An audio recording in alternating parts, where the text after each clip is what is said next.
Hello everyone, welcome back to another stream of Ace Attorney Investigations. Today's gonna be a fun one. We're on case 3 at long last, and we're gonna get through as much of it as we can. And the title screen looks like this, of course. We're in the big place, the big house, during that weird little cooking competition. And let's begin. When we left, we were in the middle of a cross-examination thing, and I somehow found the right answer. So we're going to figure out what to do next. And we're playing as Gregory, by the way. No Miles Edgeworth, no Detective Gumshoe. Yes, Detective Bad, though. We've established that the body was hidden inside the chest, and that Miss Spown only came running into this room when she heard a sound. It seems reasonable to infer that the sound was that of the chocolate boat collapsing. Sure, seems likely, based on the evidence. And yet you assert that it was Miss Tangaroa who had smashed the lid of the chest. I believe this photo makes it clear that it was the ship that did the smashing. And if that had occurred only moments before Miss Spown had entered the room, then it couldn't have been broken by Mr. Tangaroa, who was out judging the contest at the time. I never said he did it then and there. He could have done something to the stand, so it collapsed when he was in the middle of judging. Objection! Have you any way of proving that assertion? Nope, but the investigation isn't over yet. There's still time. So he doesn't have anything conclusive. Have you found any prints in this room besides those of Mr. Tangaroa? Yep, on the door. But we found Tangaroa's and Frost's prints on there too. We were all brought in here for a briefing right before we started working on our creations. Those prints are probably for them. For then. I take it you haven't checked any of Mr. Tangaroa's works for prints yet? Why would? We know that somebody tampered with them. Therefore, it's possible they left some prints behind when they did so. Fine, but if we don't find anything, your guy's still top of my list. Got it? You, check out all this chocolate stuff for prints now. Yes, sir, right away. Yes, sir. Detective Bad, we finished dusting the chocolate, and we found prints that don't belong to Mr. Tangaroa, sir. Go on. Whose? Delicia Scone, sir. She's one of the contestants. Good work. You can go back to whatever you were investigating before. Yes, sir. I'll investigate the flow of the water. So it seems we have a suspect besides Mr. Tangaroa. Even without your lawyerly input, I wasn't about to wrap up the investigation anyway. I'll go speak to Miss Scone and see what she has to say for herself. Delicia Scone, Mr. Gusto mentioned her too. He said that she was ruthless, that she'd do anything to win. This Scone lady sounds like a pretty suspicious character, huh, Mystery? Yes, I think we'd better try to speak with her ourselves as well. Detective Bad, would you mind if we accompanied you? Babysitting you is not my job. Aw, come on. But I guess you did pick up a couple of useful clues already. So if you want to tag along, be my guest. Thank you, Detective. You're too kind. Kill. But Detective Bad, sir, I don't think that's such a good idea. The lead prosecutor is still busy in there. The prosecutor. It'll be fine. Me and him don't exactly see eye to eye, anyhow.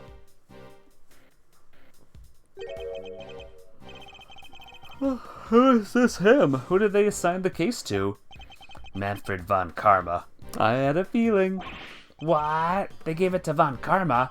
He hasn't lost a case in 25 years. Manfred von Karma, a living legend over at the prosecutor's office. We never faced one another in the courtroom, but I've heard plenty of stories. They say he'll do anything to ensure a guilty verdict. But I can't let that distract me. For now, I need only continue to do what I believe is right. Hey, and what do you know? The first thing is done. The first thing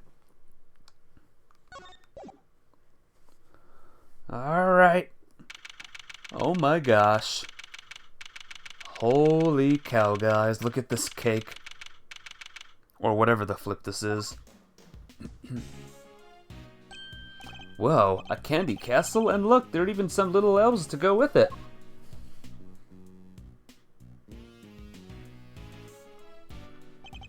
Room's laid out. Pretty much the same as Tangaroa's. It's not as cold, though. That's something. Let's see. Yeah, looks like there's temperature control panel in here, too. You know, right there. Over there where the orange light... Oh, over there where the orange light is, right?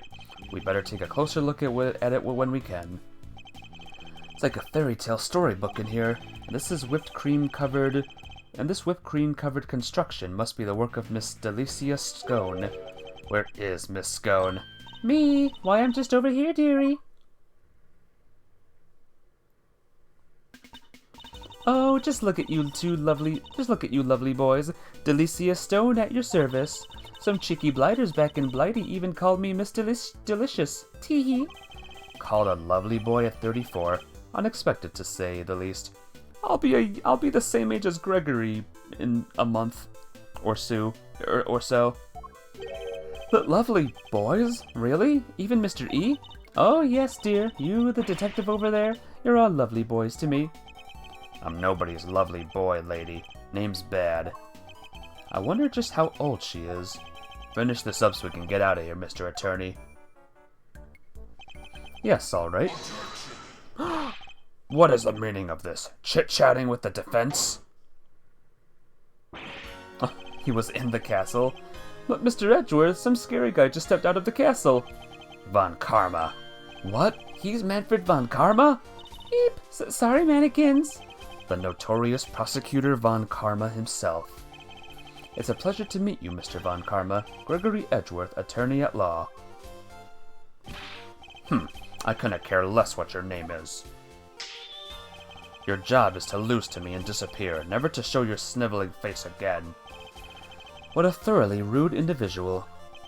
Those piercing eyes, that furrowed brow. Shudder, you're even scarier than they say.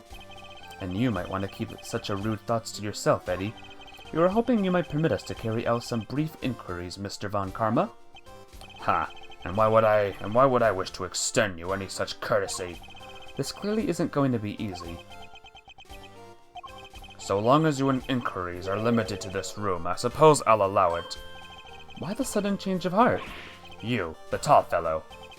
Name's Bad. Is that so hard to remember? I didn't ask for your opinion. The thoughts of a lowly detective do not concern me. But I do admire your spirit. Bad, see to it that these worms don't step out of line. Why do I have to? I'm not offering you a choice, detective. I need to go and look over Gusto's room. Good day. Whew. Great. More babysitting. Why aren't Detective Bad and Mr. Von Karma investigating together? They don't seem to know each other well enough for there to be bad blood between them. Well, looks like we have permission to investigate. Guess we'd better get to it. Indeed. I'm not sure I trust Mr. Von Karma's motives, but at least we can do that much. Hold up. I haven't been over this room yet either. You're not messing it up before I get my chance. You'll have to wait till I'm done. Huh? But I thought you were the lead detective? How come you didn't take a look at this room yet? Because I wasn't the first one they assigned. One of Von Karma's pets was on the job before me. Right up until just now, in fact. I got here not long before you did. That answers my question as to why they're working separately, I suppose. Let's say we look over the room together, Detective. It worked out well enough before. Then you won't have to worry about us messing things up. You can keep an eye on us as we go. What kind of screwball attorney has to have a detective breathing down his neck? Guess I'm stuck with you for a little while longer. Yes, you're amazing, Mr. E. You have our thanks, Detective Bad. Don't be too grateful. This is my scene. The second you get in my way, you're out of here. Of course, we understand. Now, shall we begin? I'm kind of curious. she is a mystery age, meaning she could be like an elder god for all we know. That's cool. Well, let's examine everything. There's a blowtorch and some chemicals here. I guess it's all for cooking with. I wonder what these chemicals are. Let's take a look at the labels. Mango Down 911, Homicyanide 24/7. Wait, they're all poisons? No, sir. They're common colorings and flavorings used in candies and desserts. The first is concentrated mango, boiled down to its purest essence, hence Mango Down. Tch, they're asking for trouble with a name like that. Now I'm curious as to why homicyanide might be. Well, what is it, huh? Don't turn around, don't turn around. If you turn around, you'll eat it. You can't eat the castle. Don't eat the castle. I guess he's watching his sugar intake. Whoops. There's a small door on the wall here, just like Mr. Tangaroa's room. Here, I'll open it. Temperature 68 degrees, light set to green. Didn't Gusto say cream needs to be kept at 50 degrees? Temperature in here is too high. That is odd. I wonder why. It's a cute little elf made of candy, and it's sitting on a little tree stump. Huh? The whipped cream decorations around it are beginning to lose their shape, but the elf seems completely fine. Strange. Suspicious. Suspicious elf guys. What is this? There's stuff in it? It's an incredible piece of work. Hard to believe this whole castle is made out of sugar and cream. I know, right? It's like we're inside a magical medieval story or something. I didn't know you were so into such fantastical things. Sorry, Mr. Edgeworth, didn't mean to get so carried away there. Oh, no need to apologize. I admire your enthusiasm. I sometimes wish my own son was as animated as you. You have a son, Mr. E? I do. He's still in elementary school, and yet he'd rather read a statute book than a fairy tale. I can't help but worry that his interest will make it hard for him to make friends. Don't say that. He sounds super interesting. He'll make a ton of friends, me included, I'm sure. I like to think you'd be more of a big brother to him than a friend, Eddie. A big brother, huh? Guess I have some growing up to do. Better take this more seriously. Indeed. And with that in mind, shall we continue our investigation? Well, the first viewer here today is a spam bot thing. Ouch. Ouchie. Beautiful castle this is. Huh? These pillars. They have hexagonal indentations. Looks like something's supposed to go in there. Well, whatever they were, they're long gone. Hexagonal huh? I wonder. So castle's covered in whipped cream, so maybe a giant strawberry? A giant strawberry with a hexagonal bottom? Look, I like strawberries, okay? Can't blame a guy for wishing. I prefer bananas myself. Blueberries. For me. Well... The doors of the castle have been left wide open. Yeah, was that guy born in a barn? He could have at least closed them behind him. I'd like to see you say that to Mr. Von Karma's face, Eddie. Wait, there's a bunch of stuff inside. Let's see.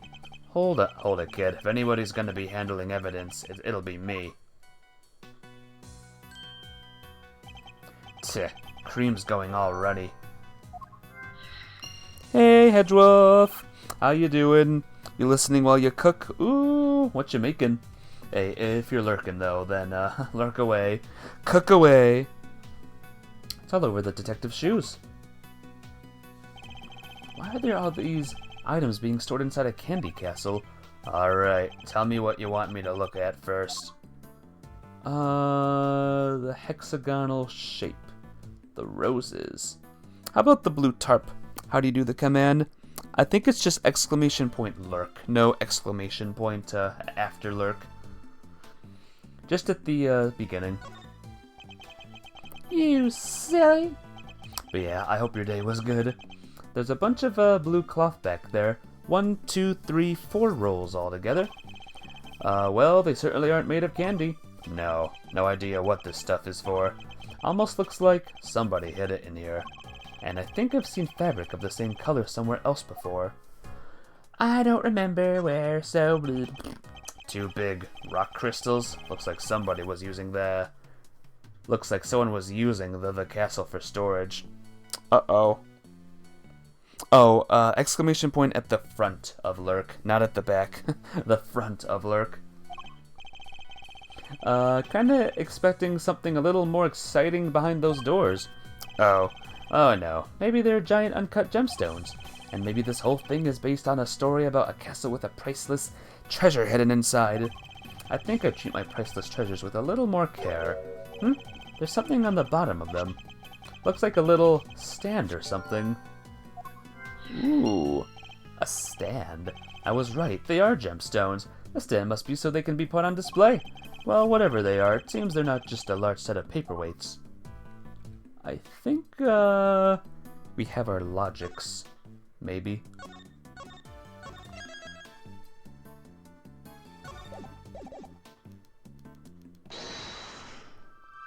Objection. Hexagonal... stands.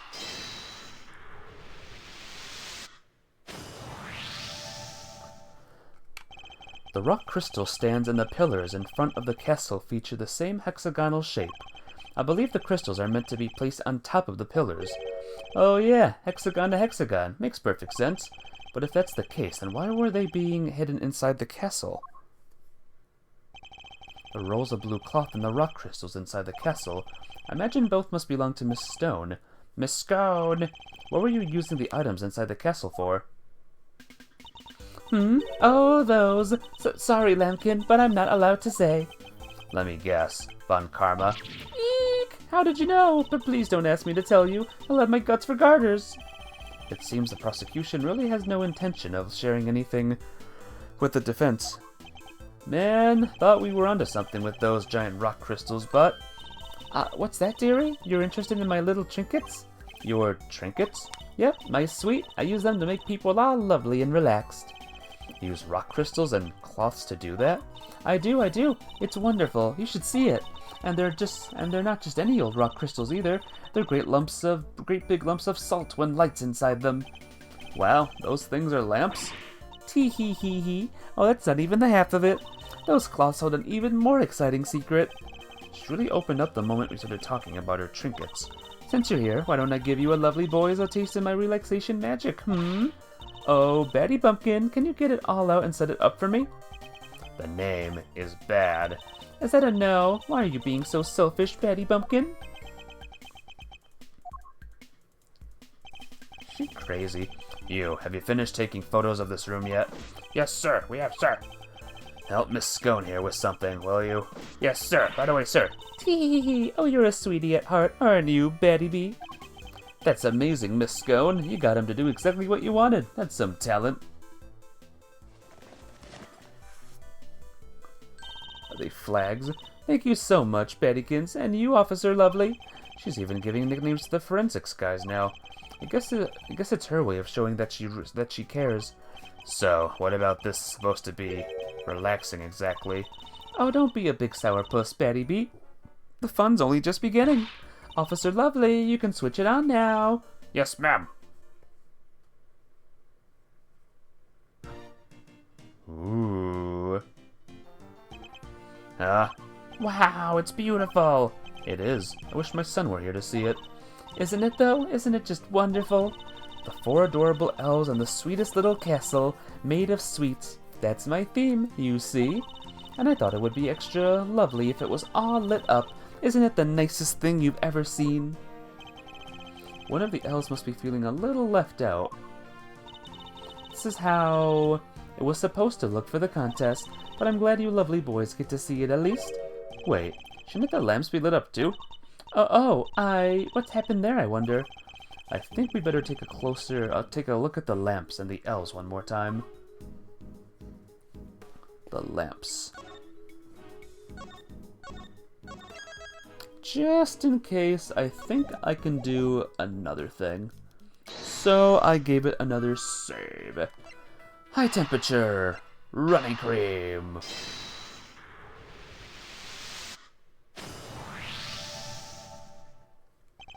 The whipped cream in this room is collapsing because the temperature is too high. It's 68 degrees. My messed up shoes can vouch for that. And yet, when you open the doors to the castle, the handles themselves were just fine. Yeah, they were sturdier than expected. Sturdy? That's not the way I would describe most things made out of confectionaries. I think we'd better take another look at those handles, don't you? What the? I think it's safe to say those handles aren't made of candy. It's not just the handles, the whole castle, the little elves. They're all just plastic models with whipped cream smeared on top. What? So none of this is confectionery art after all? No, it's simply made to look like candy, with the cream having been added to lend it all an air of authenticity. Fake? What's the deal, madam? I must scour the scene and inspect anything that catches my attention. The door maybe?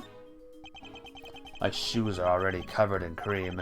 I wouldn't go any closer unless you want some of the same thing happen to you. We've seen what's behind those doors. There's really no need to look again. What about this thing, though? So Miss Scone had actually intended to use these lamps in her display. Then why were they stashed inside the castle? Maybe because they're broken? Except, there's plenty of other places she could have put them. The best place to hide some salt is in some sugar. Isn't that how it goes? Or perhaps the best place to hide a tree is in a forest. Anyway, if her intention was to put these salt lumps in her final display, that contradicts a certain piece of evidence in my possession. I need to point it out by making a deduction. History. Salt lamps in her final display contradicts a piece of evidence. Well, what about this? The lamps appear to be broken. Bulbs are smashed, both of them. Maybe they fell and broke onto the floor? Look, there's a red stain on one of them, on the one on the left. That's not just a stain. That's... Yep, it's blood, alright. I can smell it. What? But blood? Why is there blood on this lamp? Could it have been something to do with why its bulb is broken? We better take a closer look at the other one, too. Yeah, we did.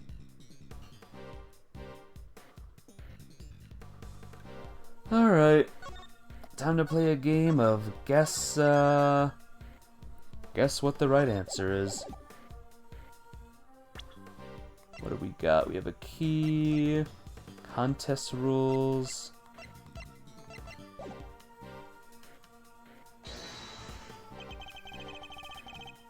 Maybe the rules. Eureka! Take a look at the list of rules for the contest, detective. Non-confectionery items may not be used as a decoration. That means the salt lamps and the luminous cloths would have been against the rules. Is that why they were stashed away inside the castle? I think we need to dig a little further into this with Miss Scone before we can say more. Very strange, guys.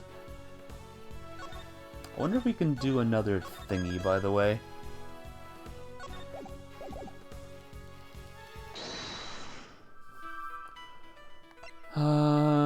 Rule breaking, fake confections, and then bloody lamp as well.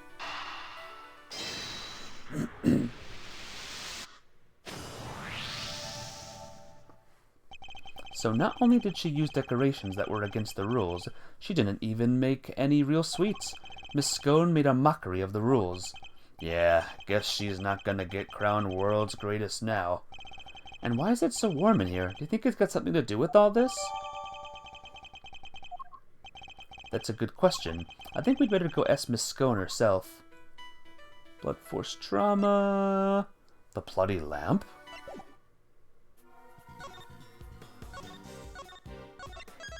I'm gonna quickly see if this is the thing. It would be way too convenient, but let's give it a shot. Well, We know that the victim was struck and killed with something blunt, and we found blood on one of the lamps, which has a smashed bulb inside. Could the lamp not have been the murder weapon?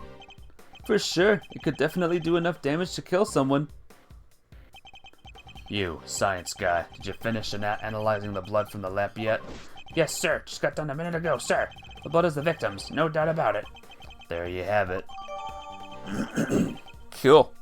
Hey, S-Nick, welcome to the stream. Lurk, there we go. How you doing today?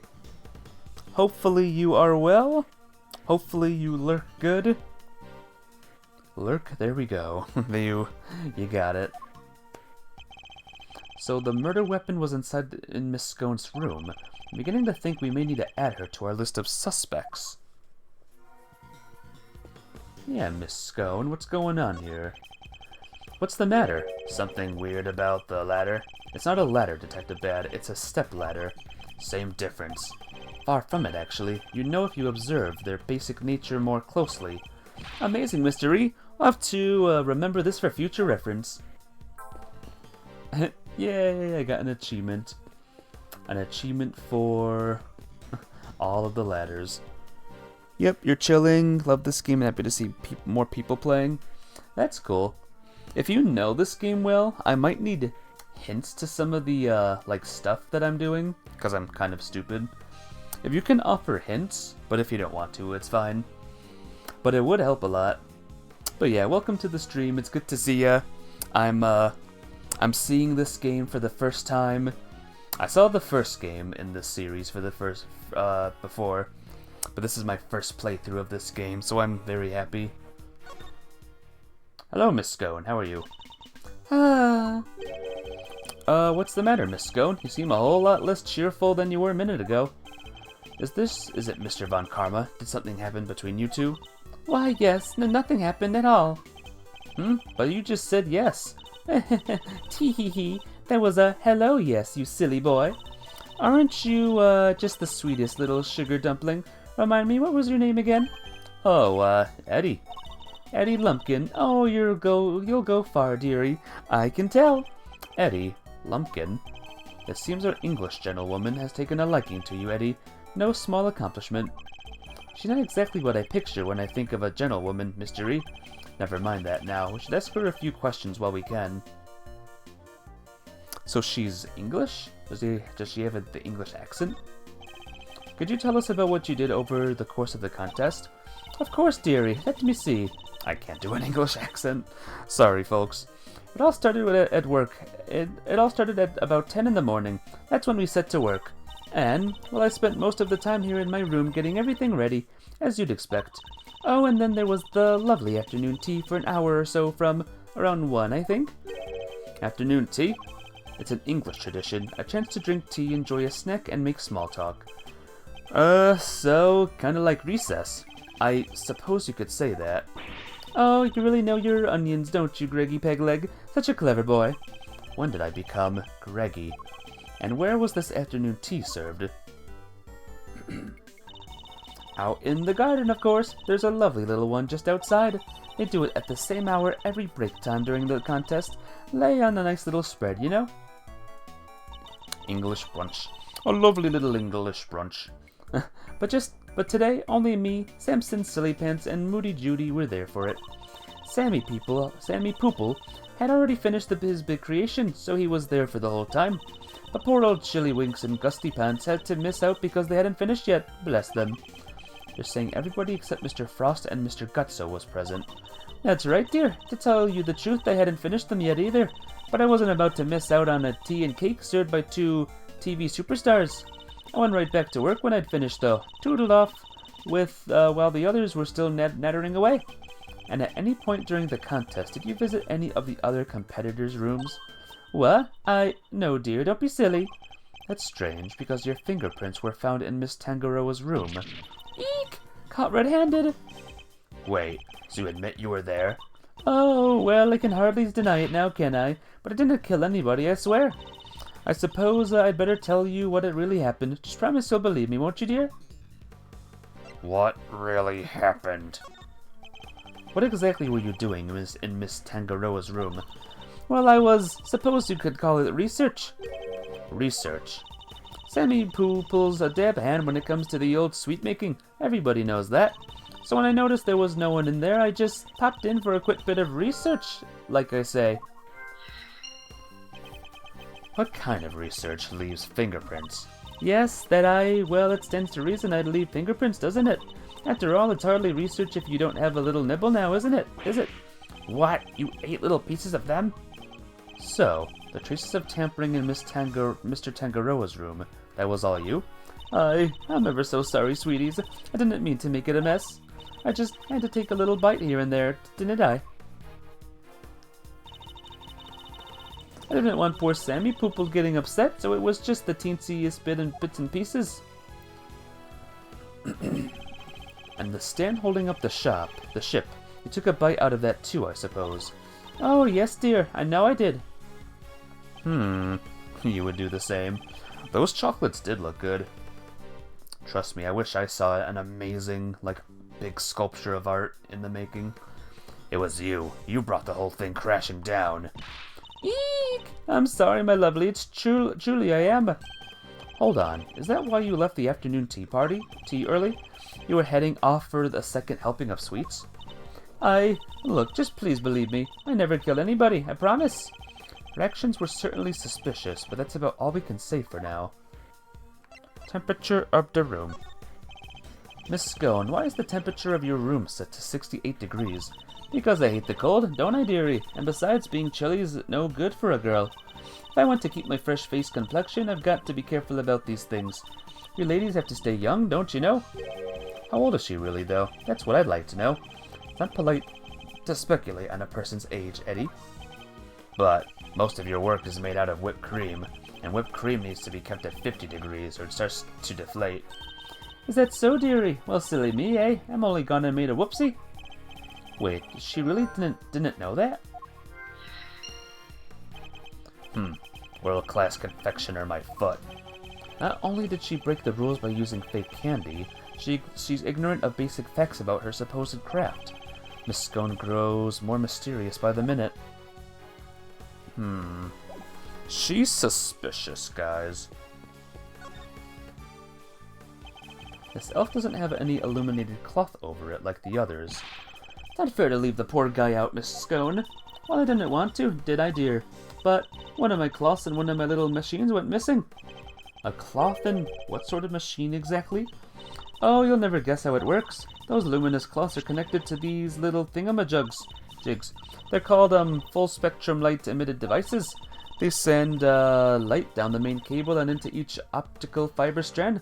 That's what makes the cloth grow. Sus, Among Us.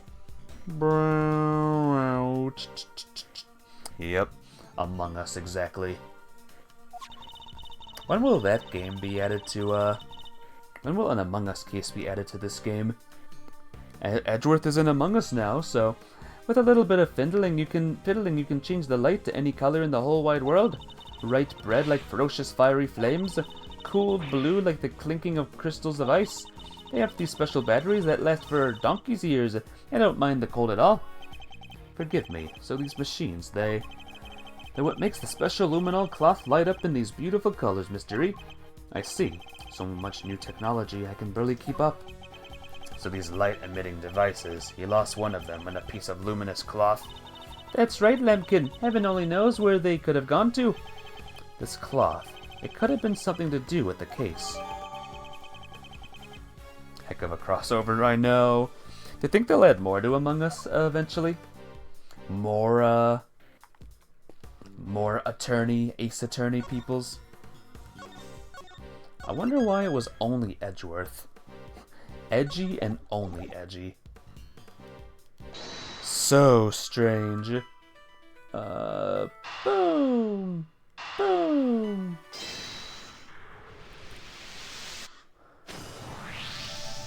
Maybe she doesn't know how to cook. Maybe she knows nothing about, cooking. IDK, Year of Edgeworth. Year of the Edgeworth. That would be cool. Miss Scone appears to lack basic knowledge about how confectionery is created, and she says that she snuck into another entrant's room for research purposes. hardly the actions of a world-class confectioner competing for a major prize. Yeah, not how I picture a top pro acting. She may be just like a little confidence, or is she not actually a confectioner at all? Perhaps she has another agenda altogether. After all, we only have her word for it that she went into that room and to do some research. Wait, you mean maybe she went there and to commit a murder? There's no way of saying so for certain just yet, but she is hiding something. That much I'm certain of. Yay! I did it! That's enough investigating for now, don't you think? Yes, we've certainly found plenty of interest. Something's been bothering me for a while now. Mr. Von Karma would have surely found the murder weapon when he searched this room. And yet, he didn't arrest Miss Scone. He didn't even seem interested in questioning her. I think our first priority should be to find out what he's really up to.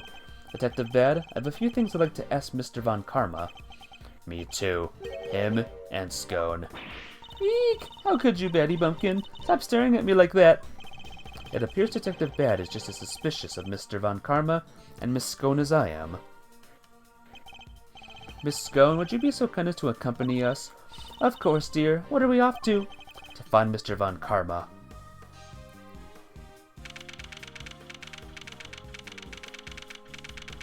Yo, where he at, bro? There he is. By the way, Esnick, do you see something amazing on the screen? I mean, of course, of the Santa. This is a Christmas game. Like I said last time. I knew it. You forgot about the date. The date. What was the date again? I missed it. Oh, yeah, December 24th. Merry Christmas. DLC, miss. DLC. Yep. Mr. Von Karma, we'd like to speak with you if that's alright. DL6, miss. Yeah. I want to see what happens. Like, how do we get there? You know? Tisk, tisk, tisk. Judging by your faces, I'm guessing you found the murder weapon. We did. It was in Miss Scone's room. Which means that Mr. Tangaroa should no longer be the only person of interest. Ha, nonsense. It doesn't matter where the weapon was found. Tangaroa is guilty, and as long as this is my case, guilty he shall remain. How can he be so sure of Mr. Tangaroa's guilt? You have an explanation, I assume, for why the murder weapon was in Mr. Scone's room?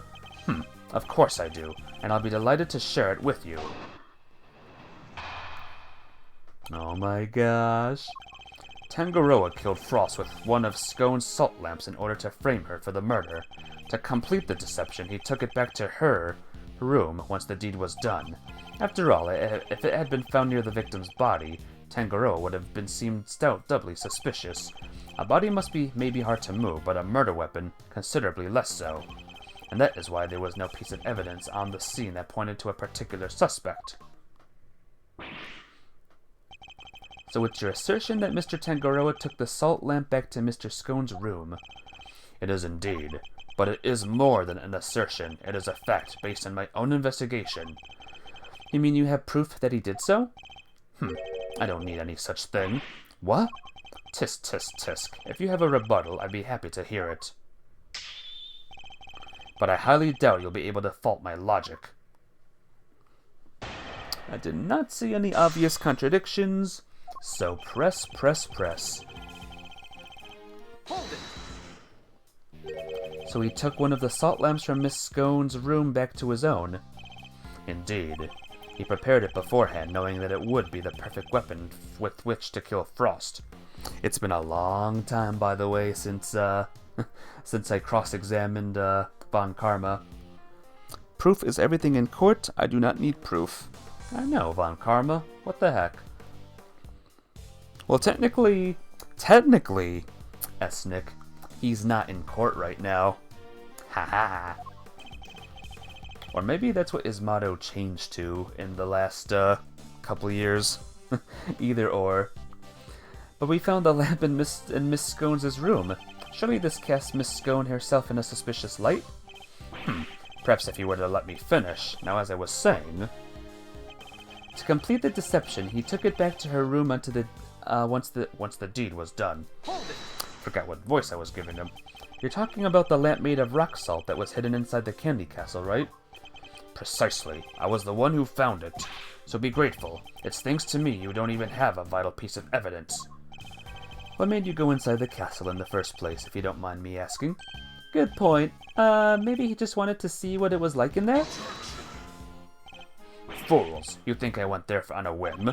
I went in there because detectives are an incompetent lot, so I investigated it myself. But I had nothing to do with the initial investigation. That's right. Detective Bad wasn't a part of this investigation until very recently. If you want my trust, Detective, you'll have to earn it. And a good first step would be to stop wasting my time. Now, if you'll allow me to continue... After all, if it had been found near the victim's body, Tangaroa would have seemed doubly suspicious. But he came under suspicion anyway due to the body being in his room. So what? Would you like to hear a favorite expression of mine? Even a dog can hold still and stay. Now let me finish. If only I could say the same to you. A body may be hard to move, but a murder weapon, considerably less so. So you think he hid the body in the chest but removed the murder weapon from the crime scene? Yes, he foolishly believed his own creation to be the perfect hiding place. Eek, I'm sorry, I had to help myself. I think you mean you couldn't help yourself, no? She doesn't seem very sorry to me. In any case, the weapon was taken away, while the body remained at the scene of the crime. And that is why there was no piece of evidence on the scene that pointed to a particular suspect. But if there's no proof, how can you say for certain that Mr. Tangaroa is the culprit? Tisk, tisk, tisk. Is that the best you can do at pressing me? Listen here. The presence of the body in Tangaroa's room is in itself proof enough of his guilt. And you didn't find evidence pointing to any other possible suspects? Perhaps you should take another look. You might. You really don't give up, do you? There is no need to take another look. Tangaroa is guilty. End of story. If you insist on asserting otherwise, then show me some proof to back up your ridiculous claims. I have to think back over the scene of the crime. If Mr. Tangaroa really isn't guilty, then there must be something that points to somebody else. Pressing Mr. Von Karma on any of his statements won't have much of an effect, I fear. The only hope is to find a piece of evidence that contradicts his claims. Sadly, I didn't see anything here either. So I'm gonna guess a few times, and then I'm gonna ask for some help. And if no one knows the answer in chat, then I have a trusty guide here to help me out. So... maybe the lamp for some reason? Objection! Nope. Okay!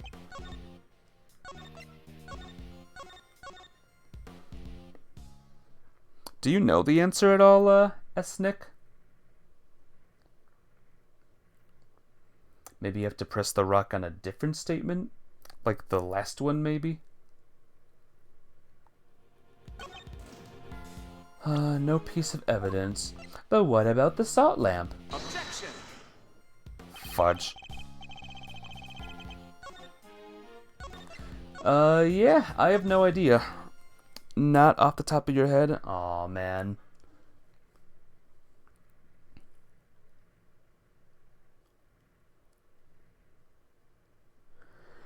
Yeah, we're gonna be stuck here a while, guys. I don't know the answer. A murder weapon, considerably less so. Luminous cloth?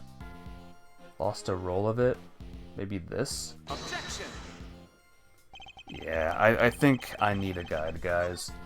I don't even know, like, what we're looking for here. I have no idea. I am so stupid. I don't know anything.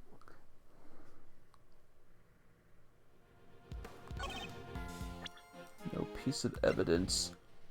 A seal, maybe? Maybe the seal, because it's a seal for something? Objection! Alright, it's guide time. I'm done. I'm done figuring out. I have no idea. No idea, guys. To the guide! Yeah, if anyone here wants to watch a smart streamer play this game, you've come to the wrong place. I am the stupidest person ever. No shame on that. Yeah. I mean, I could just go through every single statement and present every piece of evidence like I, like I always do. But I'm streaming, though, and that wouldn't, be fun. I don't think that would be fun all that much. Okay. I'm not gonna see the whole, complete thing. Present the crime scene photo, apparently.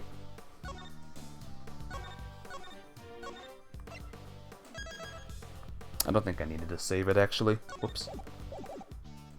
So it's apparently the crime scene photo. I didn't look at which statement, though. So, and here? Objection! Nope, not here. This has no bearing on the discussion. Big stupid idiot.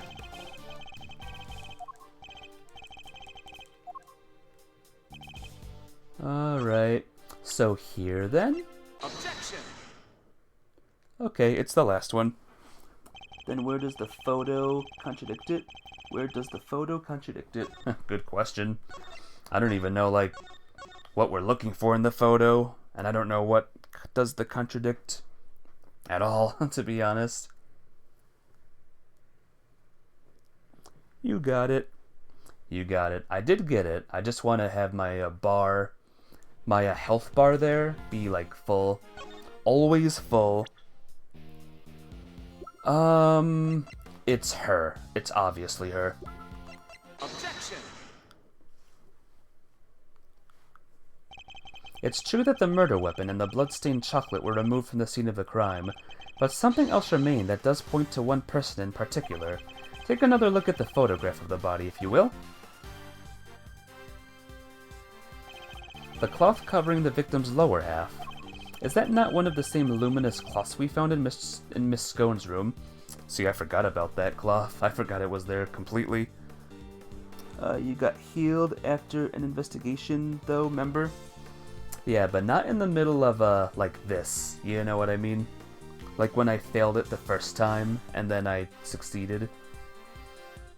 I don't know. I'm probably explaining it all weird. Let's keep on going, though.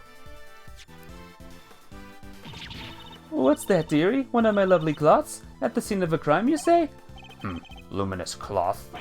Nonsense. I see no light to speak of. I guess he doesn't know how it works. If it may look like an ordinary fabric at first glance, but attach one of these light-emitting devices, and the difference soon becomes apparent. Look at his face. I don't think he was expecting that. But the fact that the cloth can be lit up is neither here nor there. We have to show why it's important.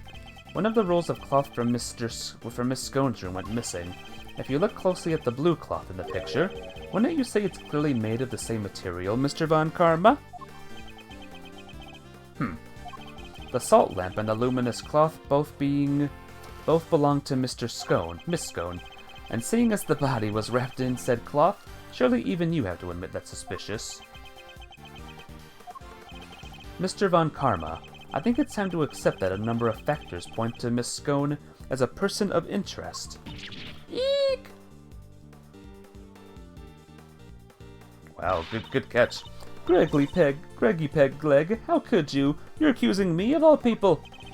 I'm not accusing you of anything just yet, but I do think you're hiding something. That's not...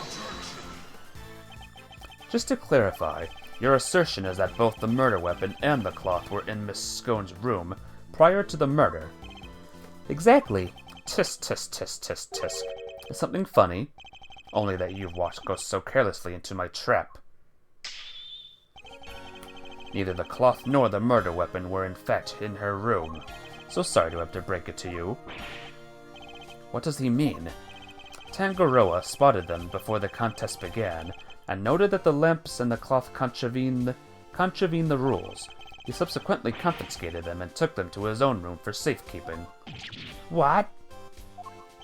Then, after the contest began, nobody saw hide nor hair of Frost, as he had secluded himself in his room, and the only person capable of entering his locked room was Tangaroa, possessing, as he did, the only key. And as you know now, he was also in the possession of the lamp he used to commit the murder, so you see, I have had everything I need to get Tangaroa convicted all along.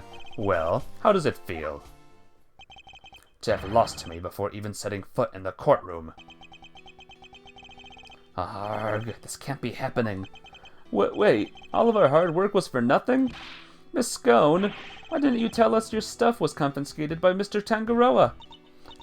Well, dear, Mannequin said that if I spilled the beans, I'd end up being the one under suspicions. Mr. Von Karma said that? And he wasn't wrong now, was he? You two accused me yourselves just a second ago. Tisk, tisk, tisk. Pathetic. Curse you, Von Karma. You led us to the murder weapon, knowing we'd make certain assumptions as a result. One more thing, my pathetic friend. There are 2, and only 2 sets of fingerprints on the murder weapon. 2? Yes, those of Delicia Stone and Simpson Tangaroa. No others were found. Tangaroa used the lump he had confiscated to murder Frost, and was foolish enough to hide it in Scone's room without first removing his fingerprints. Tisk, tisk, tisk. At any rate, this no one will ever even need to testify. My perfect evidence will do all the talking for me as I secure his guilty verdict. Objection.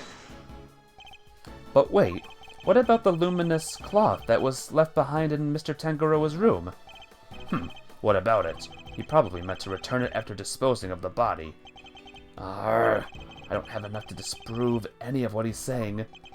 Tisk, tisk, tisk. No more pitiful objections. Then get out of my sight and close the door behind you. Mr. E! I'm not about to just give up. I see you mean to waste more of my time. Bad. Escort them off the premises now. This investigation is not over yet. Detective Bad, what is the meaning of this?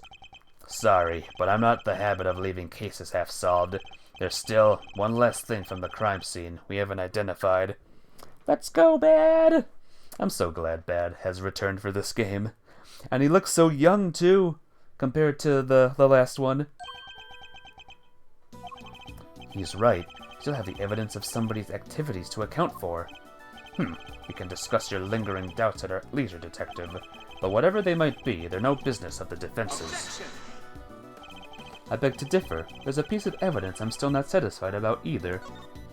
Time to save the game, just in case. You can find this one, dude. And I suspect it might be the same thing that's bothering Detective Bad. What?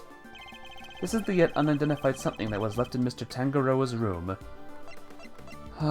Teapot, or key, or framed finger marks, or the seal. Maybe the seal. By the way, guys, Von Karma and Gregory here kind of have a future rivalry going on. Do you think in the future, Snick, they'll be like good rivals? I think they'll be. Take that. Yeah, smart. Nope. Apparently not. Apparently I don't got this one. I thought it was the seal, because I don't know what the seal is. Yeah, they could be. Yeah.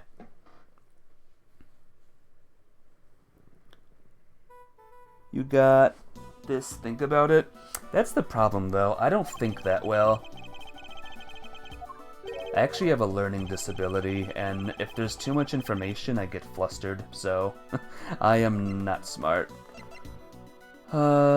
Teacup with the fingerprints on it? Take that. Nope. Nope. The seal points to the victim. What does the seal say? I see, let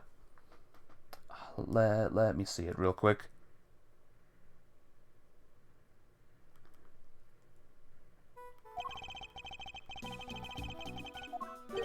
What?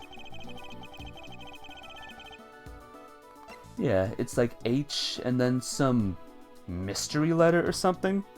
I don't even know what that letter even is, the second one. It's the cake. Take that. The cake fingerprints.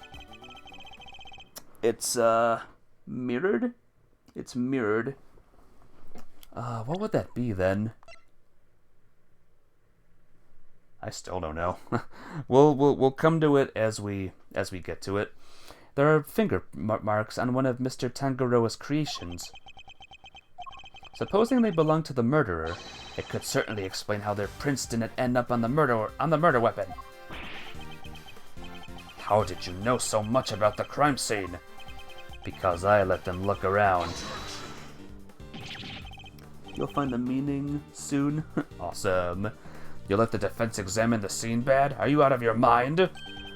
I don't remember you telling me not to. Insolent worm. You would do well to remember this then, detective, that the result of your next salary review is up to me. Oof. Detective Bad's in trouble now too. I'm sure glad you're my boss, Mr. Edgeworth.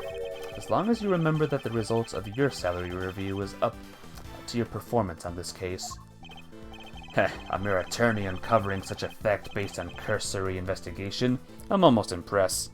Hey, Captain Chips. Insolent worm. How you doing today? What's up? He's doing his best. I'm doing, are you saying I'm doing my best, or, the one dude is? The one bro? But it's entirely possible that those finger marks belong to Tangaroa. After all, he wore gloves while preparing his creations. Objection. But can you prove conclusively that the finger marks are his? Furthermore, there is still something about Mr. Scone that doesn't add up. Mrs. Scone, rather. Is there? You're alright? Both you and Eddie? Yes, that's good. I'm doing my best. Are you simply not prepared to admit defeat? Oh, stop it, Greggy. Stop it, stop it. Why are you being so mean to your poor old pal Delicia? I owed up to nibbling poor Sammy Poople's sweeties. What more do you want? I don't want to have to make you a suspect, that much is certain, but you lied to us, and you're still not telling us everything. Sob, Greggy, stop it, stop bullying me! I'm sorry, but you don't even know where the temperature whipped cream should be kept at. What kind of professional confectioner doesn't know something as fundamental as that? I'm sorry, alright? I'm sorry, I'm just a silly, muddle-headed girl. What more do you want me to say? I don't think you're muddle-headed at all. I think that you were never a confectioner in the first place. Enough! I'll thank you to keep your baseless accusations to yourself. Evidence is everything in a courtroom, in case you've forgotten. If you're going to accuse the witness of perjury, then I demand you present something to back it up.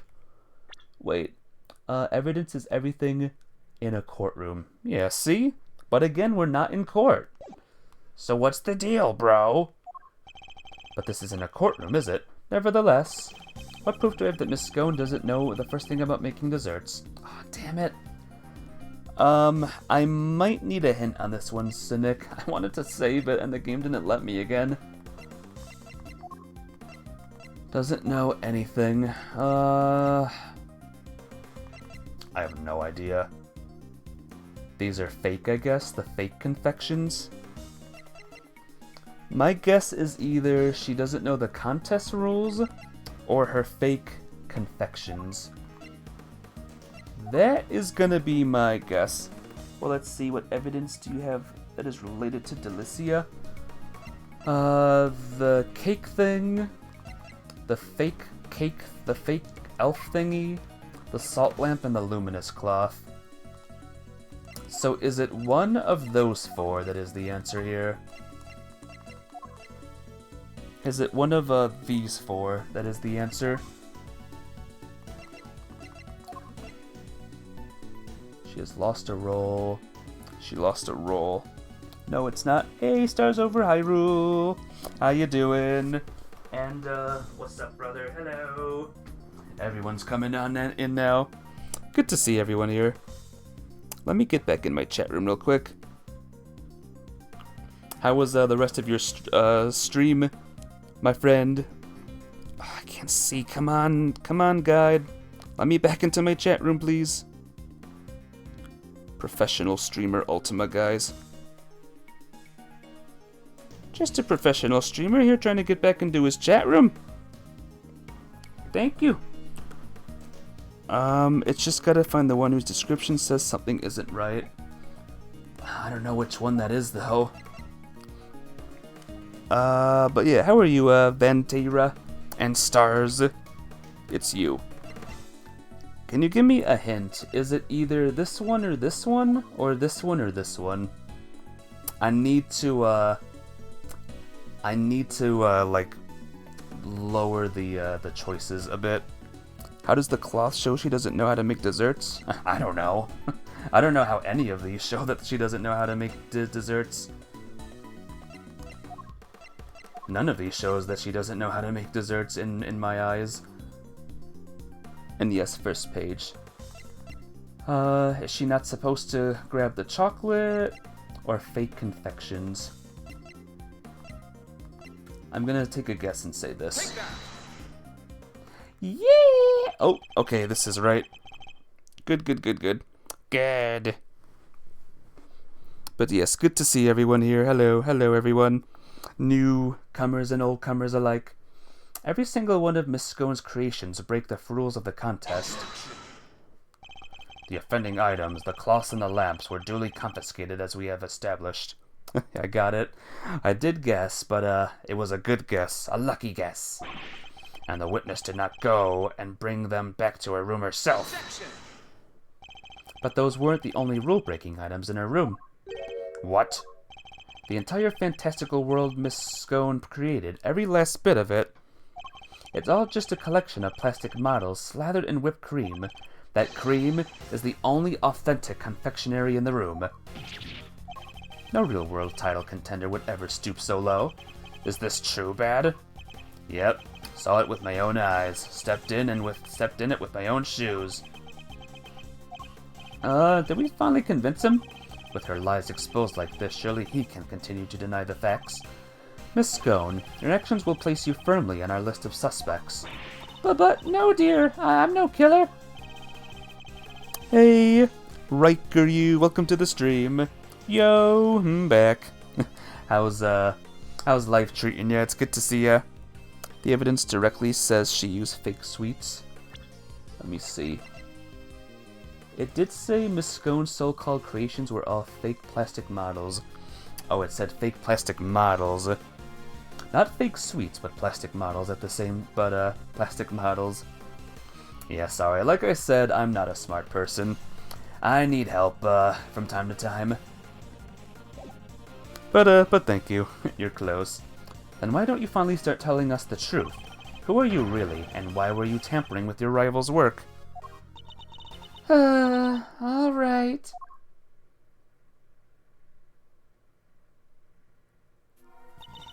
The truth is, I'm not an adorable little cook you see before you. I'm actually a pharmacist, if you can believe it. A pharmacist? I can't blame him for being so surprised. This couldn't be farther from what we'd imagined. So what's somebody in your line of work doing entering a contest like this one? Well, I just love eating sweeties, if you must know. And Sammy Poople's sweets are the best, so they say. I just had to enter. I didn't mean to end up making it all the way to the final. Even Mr. Von Karma is lost for words. But then, that's it? That's the only reason you're here? Yes, dearie, and it was worth it. Sammy's silly Banta sweets are the tastiest treats I've ever did eat. And the finger marks. Were you the one wearing the gloves? Eep! No. That wasn't me, dear. I don't even wear gloves. Remember, Miss Scone's fingerprints were found everywhere on Mr. Tangaroa's other creations. I'd say that points to her not having worn any gloves. Exactly, Lambkin. Quirky Peglegs got the right end of the stick. I'm an innocent woman. Should I nudge you in the right direction? Let me know if you're ever doing too much. You're doing great, my friend. You're doing a really good job. Do me a favor, come to every single stream that I stream of this game. You could be the savior of this run. The #1 savior. Is her head filled with cream too? Eek! So sorry, mannequins. Her head may not be filled with cream, but she's certainly no master of subterfuge. Miss Scone, were Mr. Tangaroa's works the only ones you sampled? No, dear, I couldn't help myself. When I finished my afternoon tea, I tiptoed over to Chillywinks' room for a little taste too. You were in the victim's room too? Yes, dear. Nobody was in there, you see. Quite possibly because the occupant was already dead. But I could only stomach one little bite. I never tasted anything so salty in all my life. So I had myself one of the tasty star-shaped bits off the side to cleanse my palate. You have quite the sweet tooth, don't you, Miss Scone? Indeed. What didn't she sample? That's everything, I promise. Greggy Peggles, Mannequin, I'm so sorry. Didn't mean to make a mess of things. Yes, you are doing excellent so far. As long as what you've told us is the truth, that's all that matters in the end. Do not think for a second that this means I myself believe you. I'm going to investigate the victim's room now. We'll see how truthful you've really been after I'm through. Mr. Von Karma, please let us accompany you. I think it's only fair that we be allowed to investigate the veracity of our conclusions. Accompany me if you'd like, but don't think for a second you'd be permitted to conduct your own investigation. I'd like to accompany you all the same.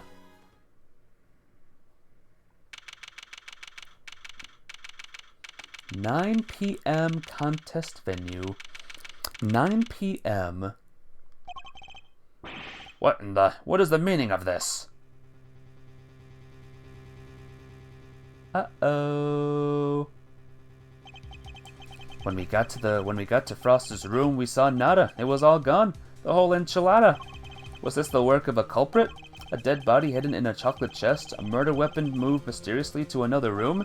This case was a real peach, and it was going to take some serious sleuthing to get to the bottom of it all.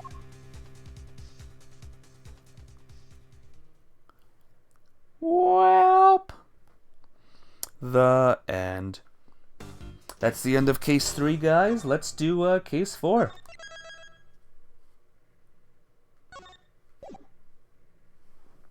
Imagine if that's how case 3 ended. Hey, we're back to the present. We're back in the future, guys. The present future. Well, went deep on that one. Sorry, Miles Areno. Didn't mean to bend your ear for so long. I had no idea that was how it all came about. I read the files, but they don't go anywhere near that level of detail. I bet they paint things in a much rosier light for the prosecution, too. Von Karma was the one in charge, after all. What happened with the case after that?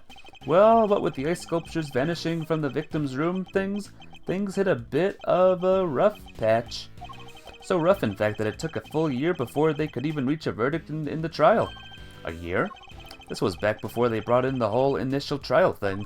Didn't have to finish up in double quick time like you do nowadays. I see. Did they ever find out about the victim's creations managed to just disappear? Well, they were sorbets of frozen desserts, or whatever you want to call them. Ice, in other words. And if it's made of ice, it can melt, which is exactly what they concluded must have happened. But there's a chance that wasn't how things actually went down. What do you mean? So this place is a gallery these days, but back then it was Samson Tangaroa's place, yeah? Indeed. And the site of the IS-7 incident. Well, word is Frost's ice sculptures are suddenly back on display, 18 years after that fateful day. The very sculptures the victim made? Who knows? Could be they're just modeled on the originals. But I figured it was worth coming down for a little look-see just in case. Seemed like the least I could do for poor old Gregory. Well, alrighty then. Let's go take a look at these icy marvels, shall we, kiddo? I believe they're on display in the Winter Wing, as it's very snazzily known. Winter? I don't want it to be winter yet. So, Winter Wing, Winter Wing. Can we get in the Fall Wing? Or the Autumn Wing? Huh? I don't believe it. It's locked. The gallery's open for biz, but the Winter Wing's off limits? What gives? Fender. Perhaps you should look more closely at the pamphlet we were given. The Winter Wing is over there. Zodiac Hall. It is? Freaky. Could have sworn it was this one. Anywho, shall we? Time to dive on in and see what we should have seen 18 years ago. Ooh. Oh my gosh. Oh my gosh, look who's here, guys. Brr. I see they're still keeping it chilly as all heck in these rooms. I'm about to turn into a popsicle stick. It is the winter wing, you know, but you're right, it's like a freezer in here.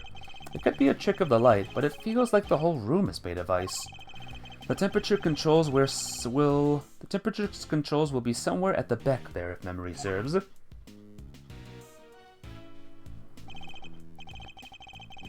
Hey, Milester, can you go peep the degree count?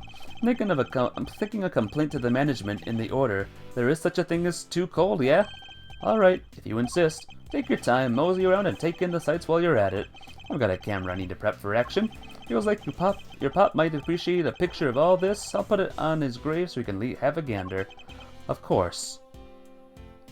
Guys, do you see what I see? Do you see who I see? It's none other than Billy the Bull. What's he doing here? I was not expecting him to be here. Oh, and it's Damask. So how about this? I scream out, oh no, this must be a work of that villain Damask. Yeah, and I go, that's me, the legendary Master Mask. Yeah, and then, no, say that and you'll be in cuffs before you can blink, Ronnie. You've got to take this more seriously, otherwise how are we going to get to this market to sell? What exactly are these two plotting? What's going on here? And who's the kid here? A boy wearing a backpack. What's he doing at an art gallery on his own? Does he have horns on his head? She wanted to run a gallery so bad she just quit the industry. I don't get it. I just don't get it. Does this boy know the owner of the gallery, perhaps? Probably no one, right? Probably no one. There are two large ice statues on display here. Guess these are remakes of Frost's works from 18 years back. Real eye-catching stuff. Ice sculpture's a heck of an art form, huh? It is.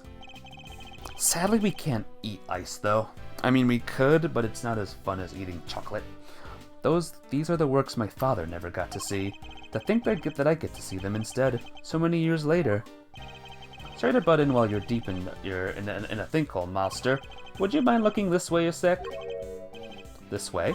Beautiful. Yeah, just like that.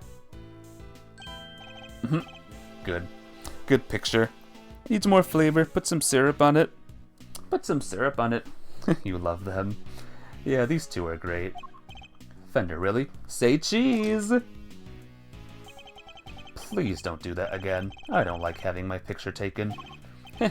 My bad, big guy. My bad. Had to check if this old thing was still working is all. Now that you mention it, your camera does look rather ancient. Yep, vintage model.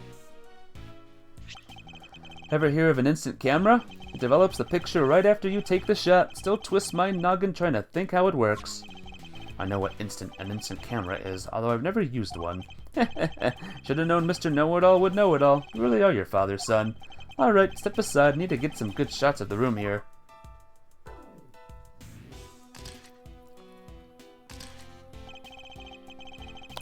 For all his jokes, he looks very serious about the pictures he's taking. He must have his own theories about the IS-7 incident. Woo, that should have been a paparazzo. These are gold and they develop right away. Wanna see? Well, since you've already shoved one in my face. Alright, Brainiac, question. What do these two sculptures represent? They appear to represent Taurus and Gemini, two constellations best observed during the winter time. Bingo! He shoots, he scores! Woo! You're a regular encyclopedia, Milester. Guess that's why this is the winter wing, right? Because they have that winter star stuff on display here. Hey, Fletchard! How you doing today? It's good to see you here. Welcome to Case 3. Anyway, seeing as I'm the nicest old rogue on the block, this one's yours for keepsies. Thanks. Yay, I got a thing! So the victim made the same Zodiac statues out of flavored ice for the contest 18 years ago. Sure did. Lovingly crafted life-size desserts. Only ever saw the old ones in photos, though. But these are the spit of the originals. So this is what you wanted to show me? Yep, think Gregory would have wanted you to see him, too. And I may not have it in me to come here on my own. Sorry to drag you along. Hey, who was that over there? I don't know. Some couple that I know, I think. Not at all. I'm happy to be able to see where my father's final case unfolded. Good to hear you say so, Paleo.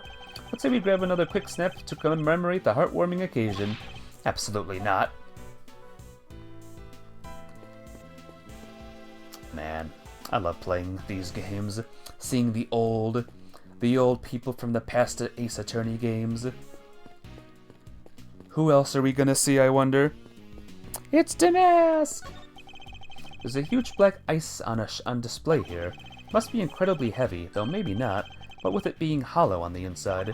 There's a constellation engraved into the surface, along with some explanatory text.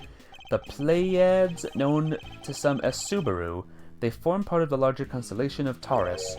Why cram so many stars into one tiny part of a single constellation? Guess people in ancient times weren't usually careful about such things. Pleiades?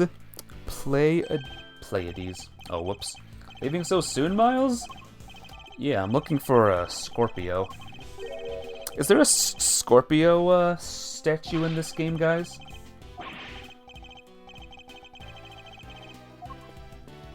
Let me know if there's a Scorpio statue. There's an enormous block of ice on display here. There's some explanatory text onto it. Castor and Pollux.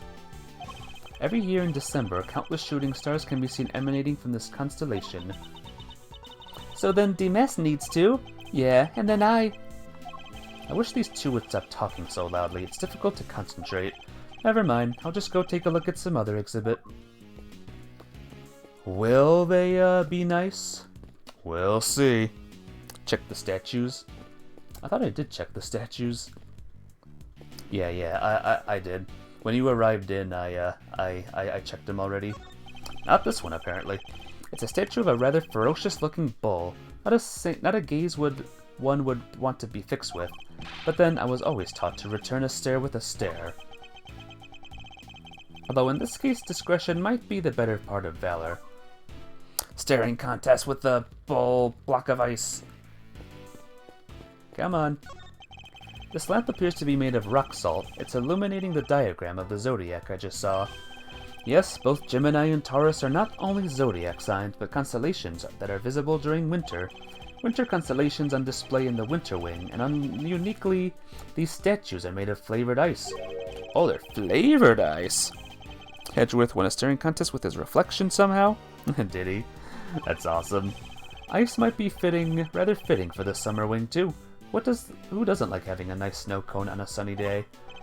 But then it would probably be too similar to this room, I suppose. Huh?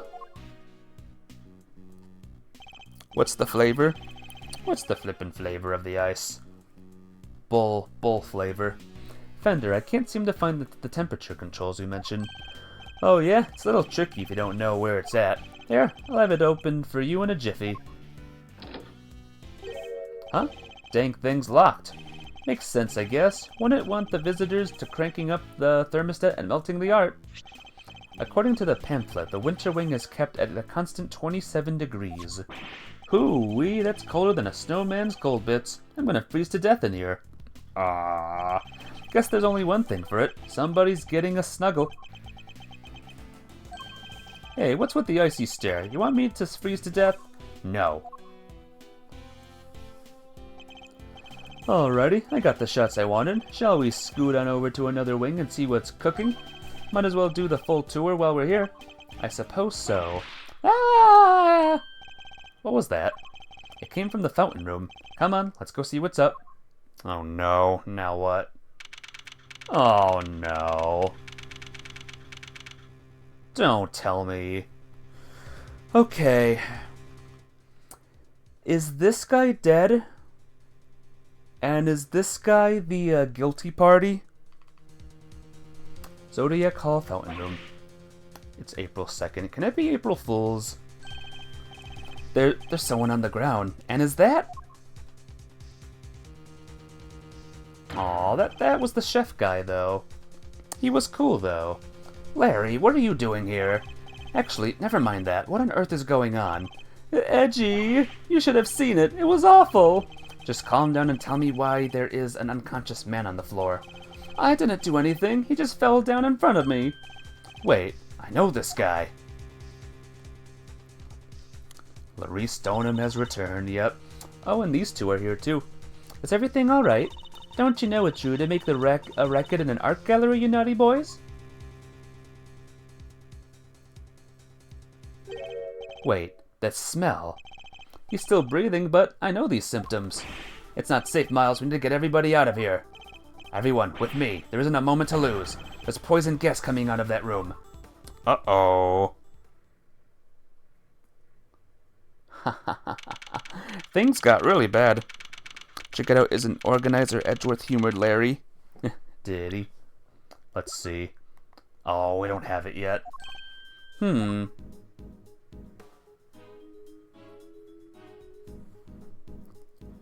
Damn it, Larry! How's the victim doing, Fender?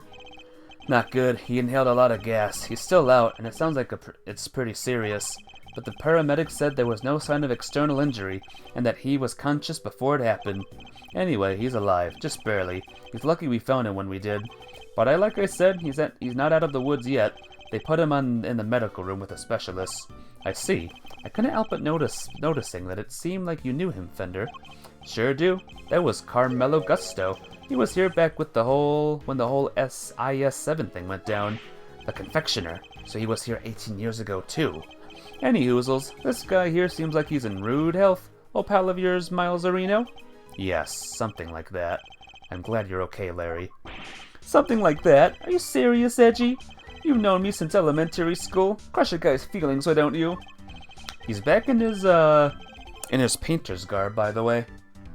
When we saw him last time, he was in a steel samurai garb. Anyway, you know you're supposed to call me Larry Stoneham when I'm dressed like this. So no more Larry, okay? Got that? This is Larry Butts. He's a bit of a troublemaker, but he's one of my only friends from back when we were little kids. Ever since he developed a passion for art, he's been trying to make it big as Larry Stoneham. But new name or not, he's still the same old Larry. Well, great school buddies. Need to go tell Gregory about this. I'll be over the moon to hear you have a pal. He was always worried you'd never click with anybody. Yeah, where's the third pal, by the way? Where he at, bruh? Gas leak! Delicia Scone, small world. When something smells, it's usually me. Yep. Oh, I love Larry. Hear that, Edgy? You're lucky to have a friend like me. I never knew I was the cause of such worries for my father. Never mind that now, Larry. What are you doing here? Larice, Edgy, how many times do I gotta tell you it's Larice? What are you doing here? I think at this point he's lost his license. Oh, maybe. Where would it be? When did Phoenix lose his license? I mean, Phoenix, right? Who's that? Eek! What's with the demon eyes? Alright, I'll talk. Just stop looking at me like that. Good. Now talk. You want to know why I'm here? Why the heck do you think? For my art, of course. Oh, and I'm coming on a date here with Lulu soon, so I thought I'd better scope the place out. So not actually for your art at all. Larice, my man, an artist and a romantic, you'll have to introduce me to this lady friend of yours. Oh, sure. It's nice to have somebody take an interest for once. Spare me. Oh, by the way, Laricio, did you notice anything when you found the victim? Nothing in particular. That's in the near future. Mind chest versus brain dead, but oh no, is that what we're doing soon? Make sure not to say like what's gonna happen in the future just yet. But you're fine. It's all good. Didn't you say you'd seen something awful? Oh, that. The old guy, he just appeared and then splat. He was on the floor. Scared the life out of me. But for once I had nothing to do with any of it. Don't look so proud. That's the least we should be able to hope for. Careful, Edgeworth cannot handle too much of this buffoon, so the timer runs out faster. Oh no. Honored guests, I can only apologize for the trouble you've experienced. I'm Judy Bound, the gallery manager. Another person from the IS-7 incident. Good to see you, Judes. Mr. Fender, it's always a pleasure. She was at the reception desk when we arrived, so she's the one in charge here. Pseudonym of Larry Butts, my friend since childhood. He fancies himself as something of an artist. Ha ha ha ha ha ha. I can't believe you had to go through something so awful and on our first day in business. Hey, quit that. It's not your fault. Oh wait, I guess I'd better introduce you guys. Judy, meet Miles Edgeworth, son of the late great Gregory. Really? You're Mr. Edgeworth's son? Well.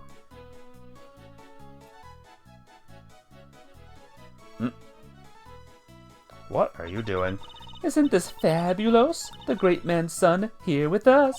18 long years have passed, but now look, he's here. It's very lovely to meet you, Mr. Fine Attorney number 2. Judy, that was the bomb. I see you're in good voice as ever. Miles Edgeworth, prosecutor. It's a pleasure to meet you. Oh, you're a prosecutor? I'm so sorry. Forgive me for jumping to conclusions. She's very polite, but there's something strange about her. Hey, Judy, can I, get an autograph? You can write it here. Sketchbook. Well, if you're sure you'd ever want such a thing. Why do you want it, Larry? Rude. You know who she is, right? Come on, Milester. You don't keep up with the showbiz news or nothing. Guess that's no big surprise. What's going on? Why are they looking at me like that? Jody here is a living legend. It's not just TV, movies, musicals, chart-topping hits. You name it. But is she the Pink Princess, though? That's the real star role. Hee hee. Oh, don't be silly. I'm just a humble art gallery owner now. I finally quit the biz for good. I finished shooting my last movie just the other day, in fact. Some of my co-stars were even kind enough to say that they would come visit once we open. Anyway, here you are, and good luck with your artistic endeavors. Thanks so much, Judy. I'll treasure it to my dying day. Ah, you and me are peas in a pod, Larice. Peas in a gosh dang pod. How lovely for you both. Larry, could you go practice your drawing somewhere or something? You did come all the way to an art gallery, after all. It would be a shame to waste the opportunity. A real artist drawing our exhibits? What an honor! Heh, guess even you can have bright ideas once in a while, Edgy. All right, Judy. Seeing as you were so nice about it, I guess I will. Be right back. Hee hee. He's a real live wire, that one. That's one way of putting it. Can only apologize. By the way, there was another woman with you before. Where is she now? You mean Delicia? Delicia Scone? She's in the medical room helping to care for Mr. Gutso. I call it the medical room, but it's nothing quite so grand, of course. I couldn't stay with them, as I'm the only one on staff, and I can't leave the gallery unattended for long. Delicia Scone. You've heard that name before, haven't we, Fender? Sure have. Sounds like our IS-7 bingo card is complete. Like in traffic? Poor Larry. I wouldn't be opposed to it, but, poor Larry. Something tells me this isn't a coinkydink. Perhaps I should offer you I could offer you gentlemen a cup of tea. A drop of the old Judy Bound special blend? Why not? For old time's sake. That would be lovely, thank you. Clink, clink, clatter, clatter.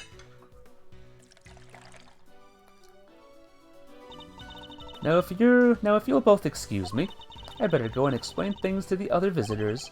You do your thing, Judes. Thanks again.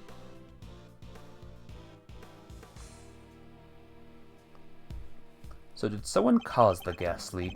Or was this just an accident, a random accident? This aroma? Ceylon, I believe. Let's give it a try. This is a fine blend. A top quality Ceylon indeed. Its citrus aroma. It's said to improve one's ability to concentrate, right? Your old man said those exact words 18 years ago. Really takes me back. There's just one difference. Jude's cooled the saucer back then. Not today, though, it seems. Anyway, don't you think this is all a little odd? Every single person from an 18-year-old case, all assembled in the same place at the same time? Yes, it almost feels as if an investigation is in order. Hey, it's Gumshoe and Kay. Mr. Edgeworth, sir, you're all right. Mr. Edgeworth, Mr. Fender. We heard you got caught up in a poison gas attack, so we came as fast as we could. Well, if it isn't the cavalry, come on, team, bring it in. No way. Besides, you're both doing just fine. Gummy and I got ourselves all worked up over nothing. Detective Gumshoe, what were you thinking bringing Kay with you? Sorry, sir. I knew it was dangerous, what with the poison gas and all, but she wouldn't take no for an answer. I ran and ran and ran and ran and ran, but I just couldn't shake her off. When it comes to running away, the great thief right here is the world champ. Then run away. Don't chase the poor detective. All set, sir. Just say the word and I'll head in there and start investigating. Look at the gas mask on him. You guys stay here. That gas could still be dangerous. All right. We're counting on you, detective. Good luck in there, Dickie boy. No way. Gummy almost looks like a real detective. I'm so proud of him. But he is a real detective. Ho ho ho ho ho. This is Edgeworth speaking. Mr. Edgeworth, looks like the gas has mostly dissipated, sir.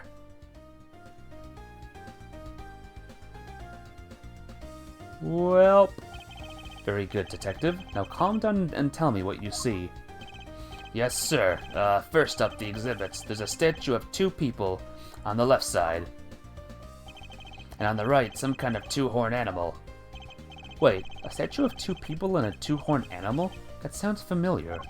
In fact, it sounds identical to the display in the Winter Wing. So these two statues, this room has been duplicated then. Other than that, the place is looking pretty damp. Sprinklers sprayed the place good. Must be what stopped the gas from spreading.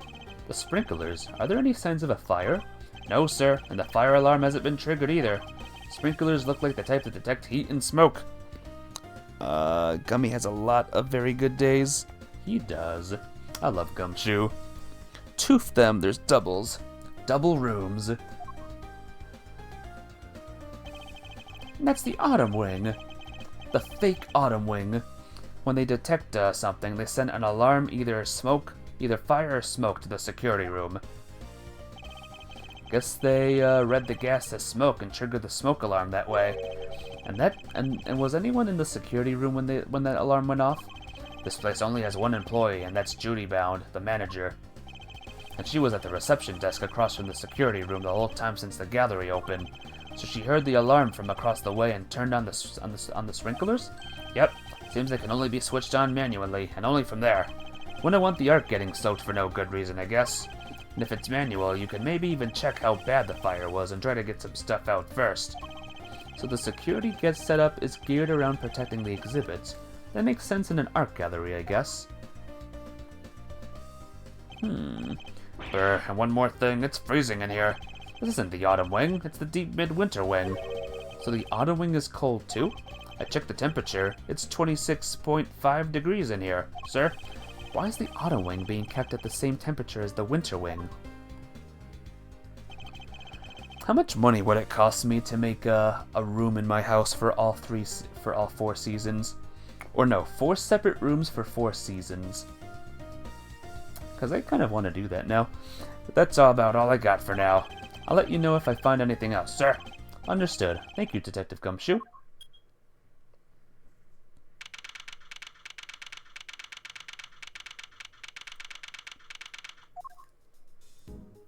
Judy's rich, so she's all good. She's all good. She's rich. She can replace everything in this house, I bet. What did Gummy have to say? He said that the Autumn Wing is actually quite wintry. Huh? I don't get it. I'm wondering what it can mean myself, but it's a bit hard to tell from out here. We should try to get in there as soon as the police are done with their investigation. Amen to that. We need to see what the deal is for ourselves. Is there anybody else who might know of something in the meantime? Oh yeah, there's one guy, Miles' best bud. His what? We have to, and I guess we have to. Hey Larry. It's that time again. Wait, that's... Return of the Guy. Kay, didn't expect to see you here. You're looking as fresh-faced as ever. Yeah, long time no see, Larry, right? So here's the deal, Kay. I'm Larice right now. You see, I'm also a bit of an artist. Ah, so it's your alias. I like it. Good to see you, Larice. I always knew you were a nice, thoughtful kid. Unlike some people. I have some questions for you, Larry. What the? How am I a suspect? Just because I found the guy doesn't mean I did the crime. I never said you did. I just need you to tell us what you saw. You said you saw something awful. How so exactly? Look, I didn't see anything, and I didn't do anything, okay? I don't think I did anyway. Whoa, Chief, you didn't sound too sure of yourself at the end there. There's something you should know about him, Fender. When something smells, it's usually the butts. He said the line! He said the line! Check the organizer? What should I be checking on the organizer? Statues matching those by the victim. Gallery pamphlet. Case file. This? Prosecutor, defense attorney. Body of the victim, Artie Frost, was found. Victim died from blood loss. Suspect was found guilty of the crime. He was found guilty? Oh man. Profile? Whose? Because I checked this already. Anything else I should check? Your age is still unknown. I love that. Yeah, I saw. Something of an artist, my friend since childhood. His ability to attract trouble is legendary, for want of a better word. Larry Stoneham, just a nice nod. Yeah. His ability to cause trouble, too. I suppose I better find out what he did this time.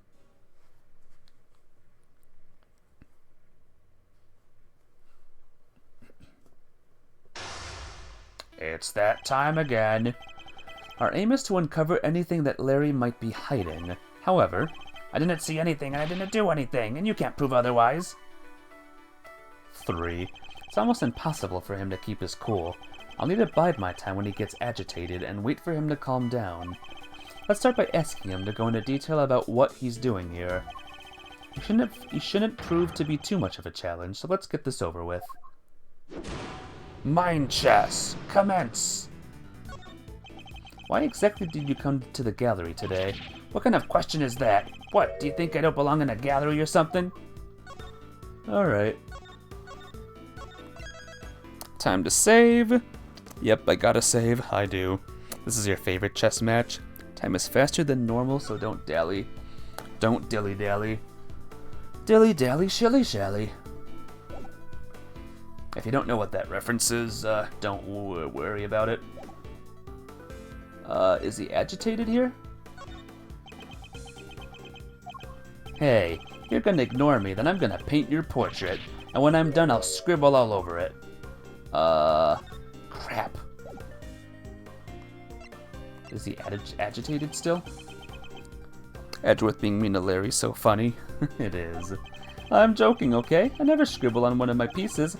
How could I? They're valuable artworks. According to you, perhaps, I imagine I might struggle to agree. Oh, laugh it up, funny guy. Luckily, some people actually believe in my work. He still looks agitated. She's called Lulu, okay? And she says my pictures are masterpieces. So if she likes something, I'll draw it for her. Anything at all.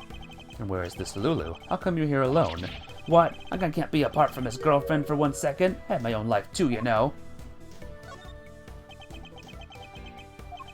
Fine. Lulu said she's a Gemini, okay? So I thought I could do a sketch of the statue to show her on our date. I expect you're pretty proud of this sketch. Not so much this time, actually. But, you know, it being her sign and all, I just thought maybe she might be kinda like it. Heh, how very like you to try to tell me nothing, and give so much away in the process. So to summarize, you came here today to draw a sketch of the Gemini statue for your girlfriend Lulu. What? How did you figure out all that? Out from your incessant prattling. You just can't help yourself, can you? But fine, then I won't say another word. Larry might want to keep his mouth shut now, but I'll have my answers one way or another. Let's ask him what he did after he arrived here at the gallery.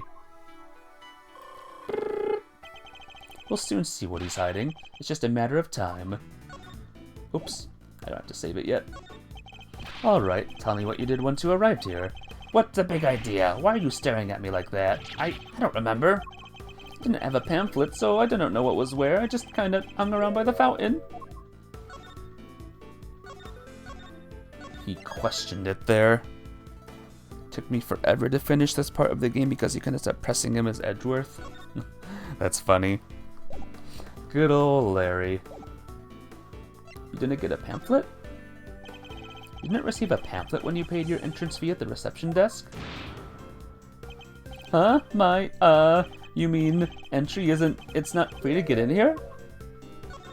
Alright, that was apparently the right answer. You didn't pay upon entry? You mean to tell me that you entered without paying? I'm sorry, okay? It wasn't deliberate. There wasn't anybody at the reception desk is all. I thought entry must be free. You're saying Miss Brown wasn't at the reception desk at the time? Yeah, but it looked like there was maybe somebody in the little room opposite? Interesting.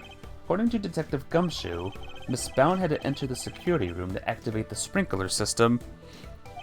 I expect she wasn't at the reception desk because she was busy responding to the incident. And right after she finally got on, the plane opened for business too. Poor Judy. The Winter Wing, the gallery's greatest attraction, and it's gonna be ruined now. I'm gonna save just in case. He's still crying.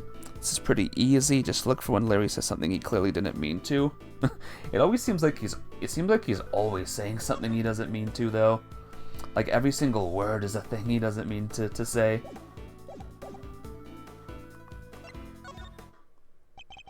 You say you don't have a pamphlet, and yet you seem to know all about the Winter Wing. Or when he's sweating. When he's doing the, crybaby face. For example, that the Gemini statue you came here to draw just so happens to be in said room.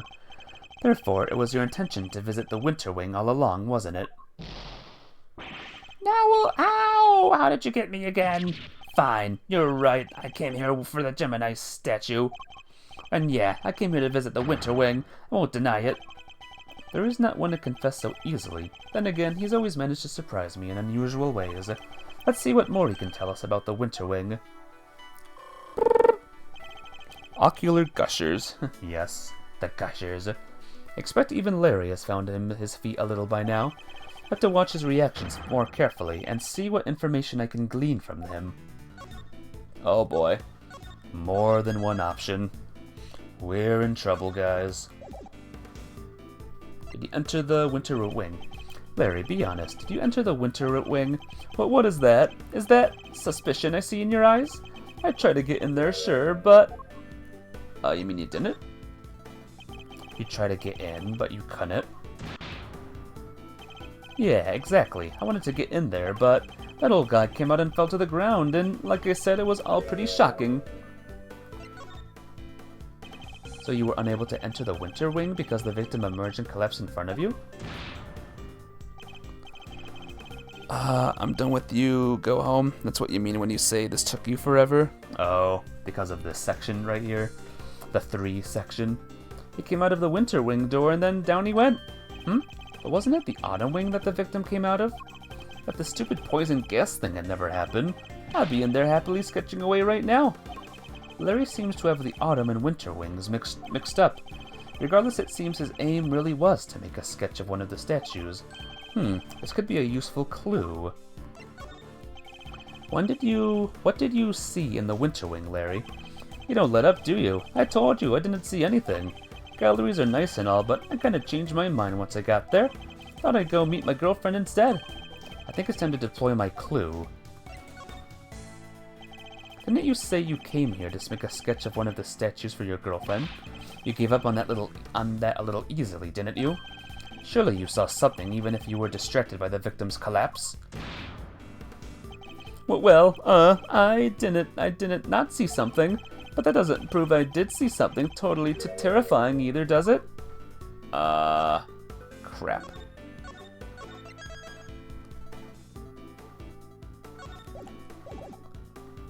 Something terrifying. What was the terrifying thing, huh?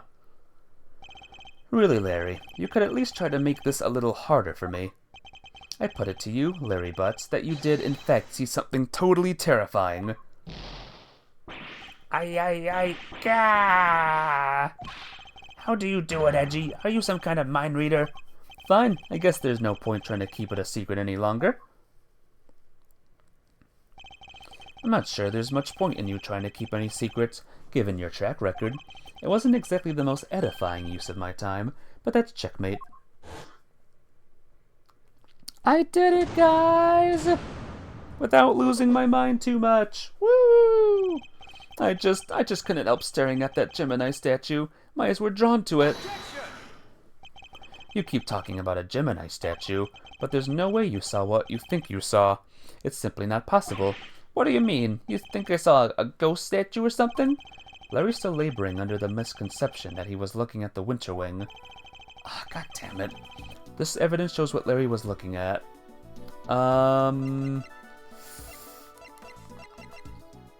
Okay, is it this? Is this the right answer, guys? I'm gonna guess it's this. Is it the Winter Wing thingy, pamphlet thingy? No. Is it a pamphlet? Even though he said he never got one?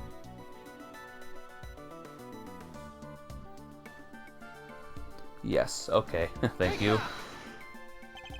Take a look at this pamphlet.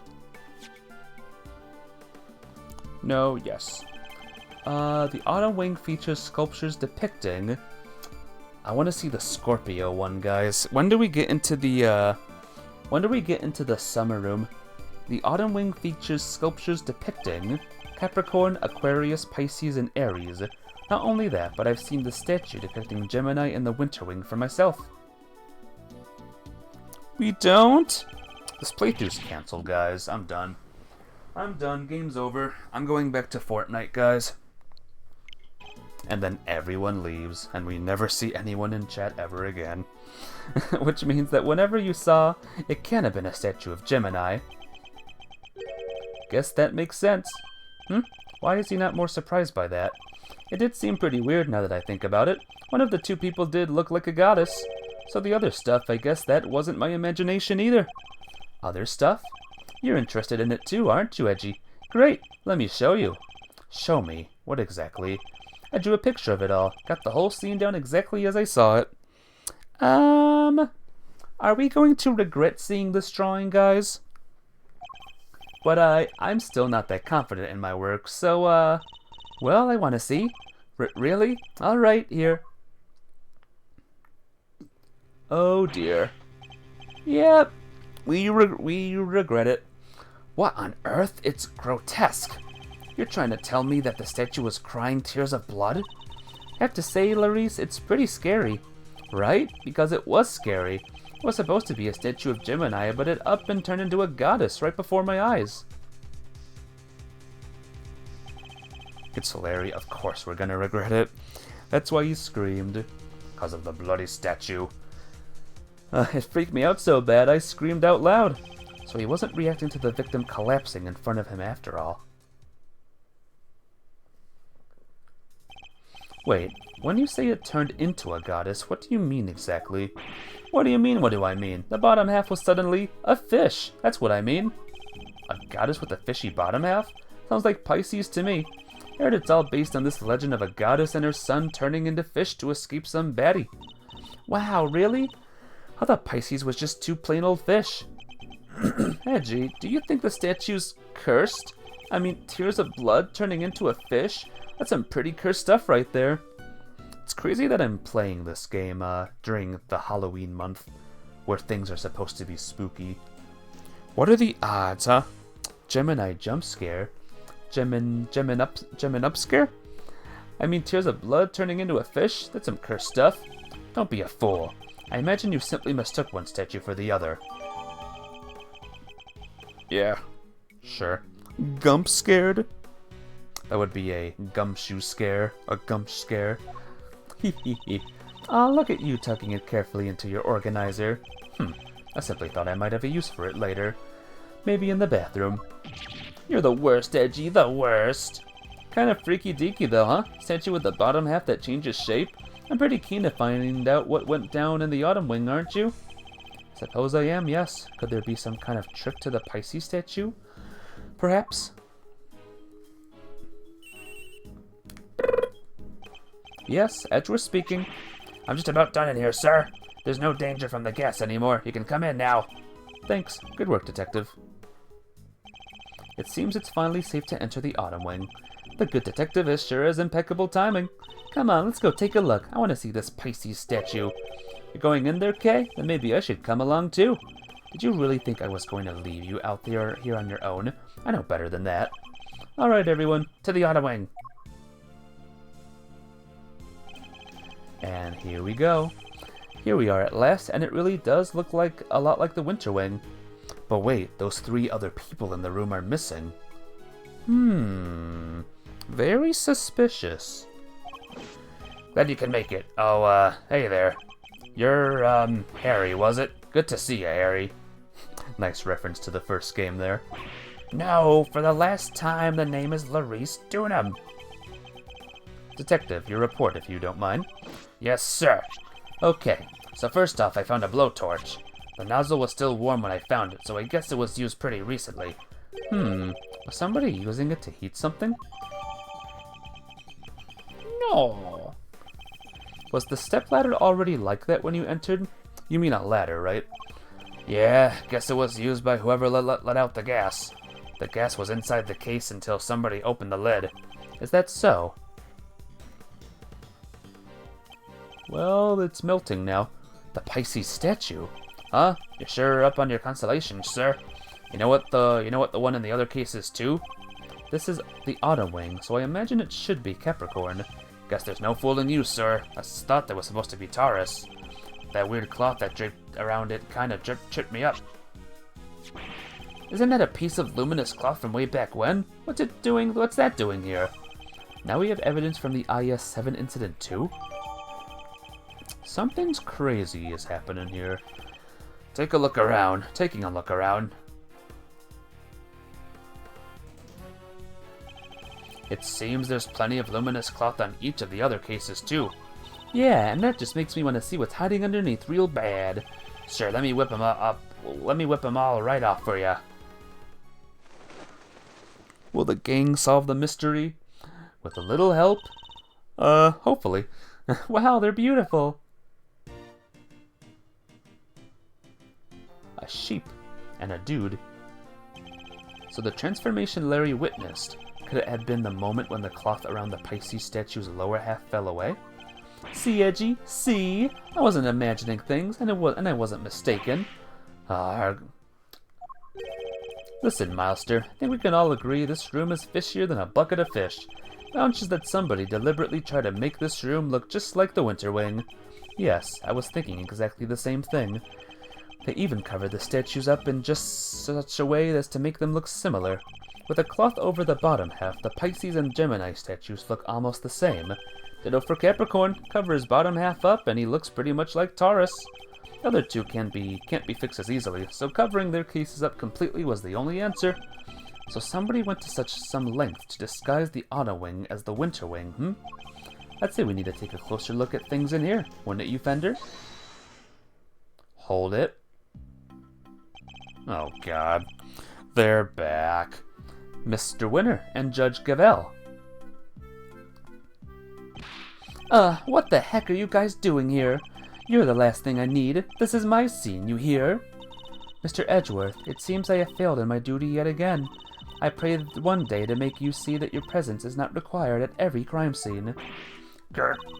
And that co-opting the good detective for your own ends is neither right nor good. Sebastian, my foolish son. I know, right? This kid. And Gavel's gavel has returned as well, as you all can see. I will have to give serious consideration as to how the goddess of justice would have me judge you. You got it all wrong. It was me who asked Mr. Edgeworth to help, not the other way around. It was? Well then, you know what that means, Detective Flatfoot. Oh, you mean... Exactly. Your, salary check is taking a hit. Bet you're looking forward to payday now. Heh, always wanted to say that. Man, getting a wage cut from you of all people. Not so fast, Mr. Winter. I was simply assisting with the police's investigation. As a witness and bystander, Detective Gumshoe is entirely in the right. Oh, he is, huh? So you're saying I should give him a bonus instead? That's not what I'm saying at all. Hey, I wouldn't mind a little salary bump.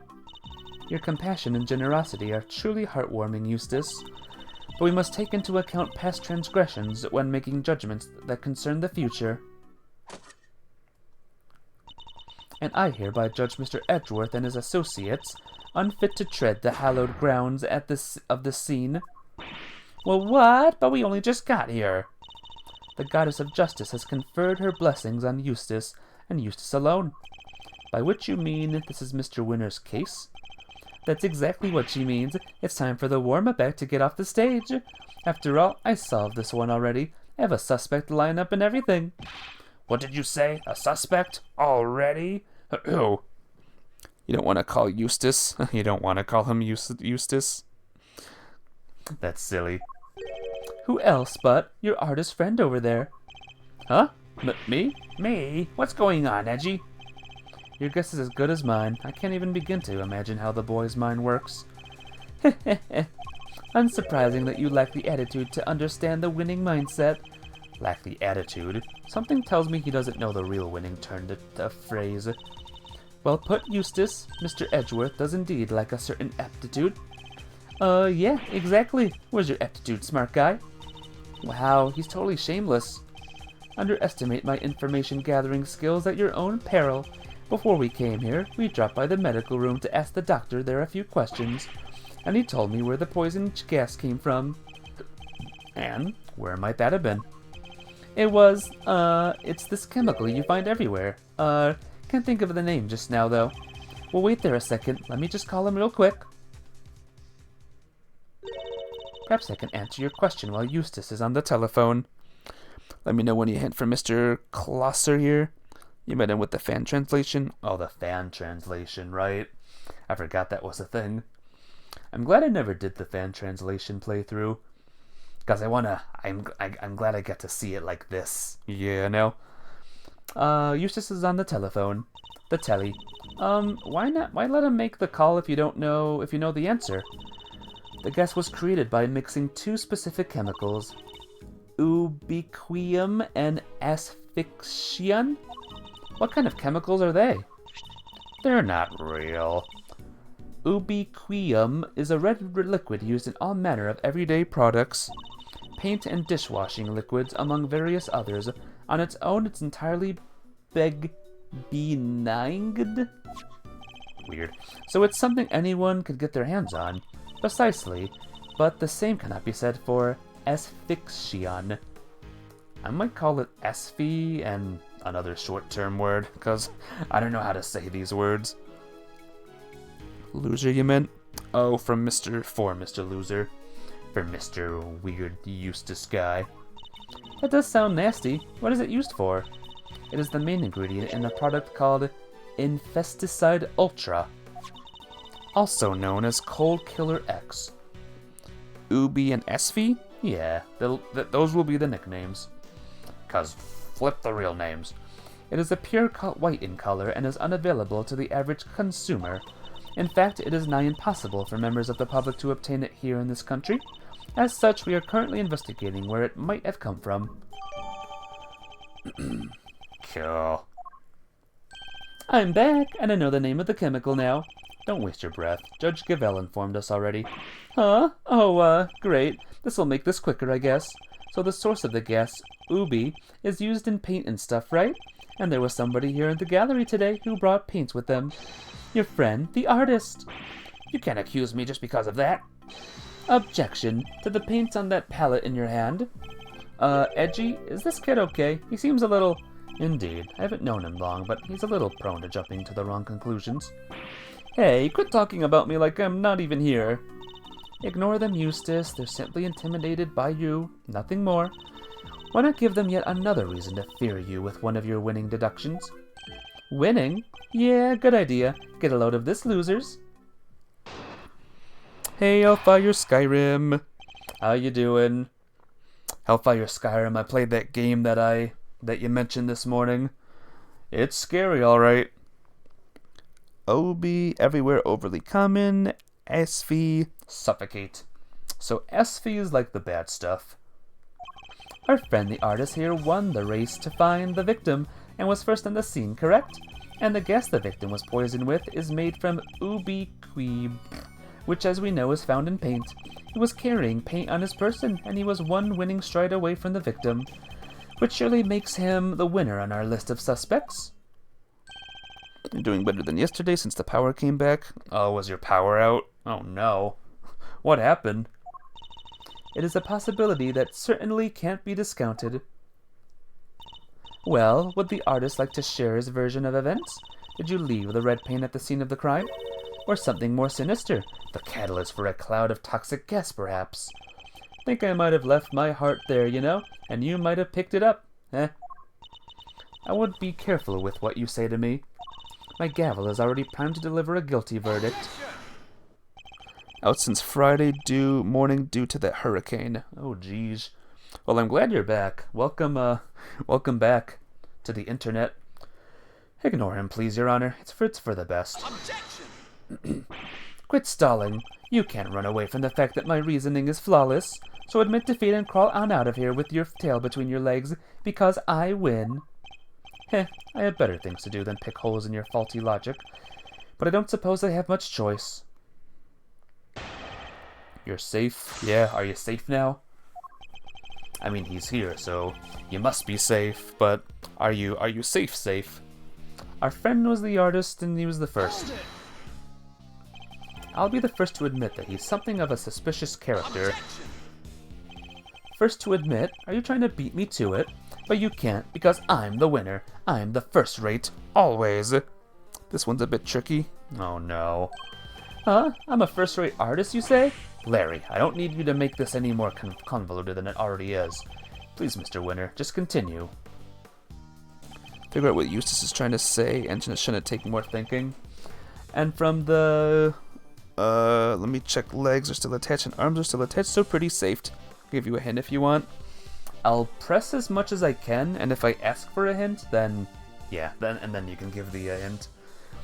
From the gas the victim was poisoned with is made from ubi, which, as we know, is found in paint. Hold it!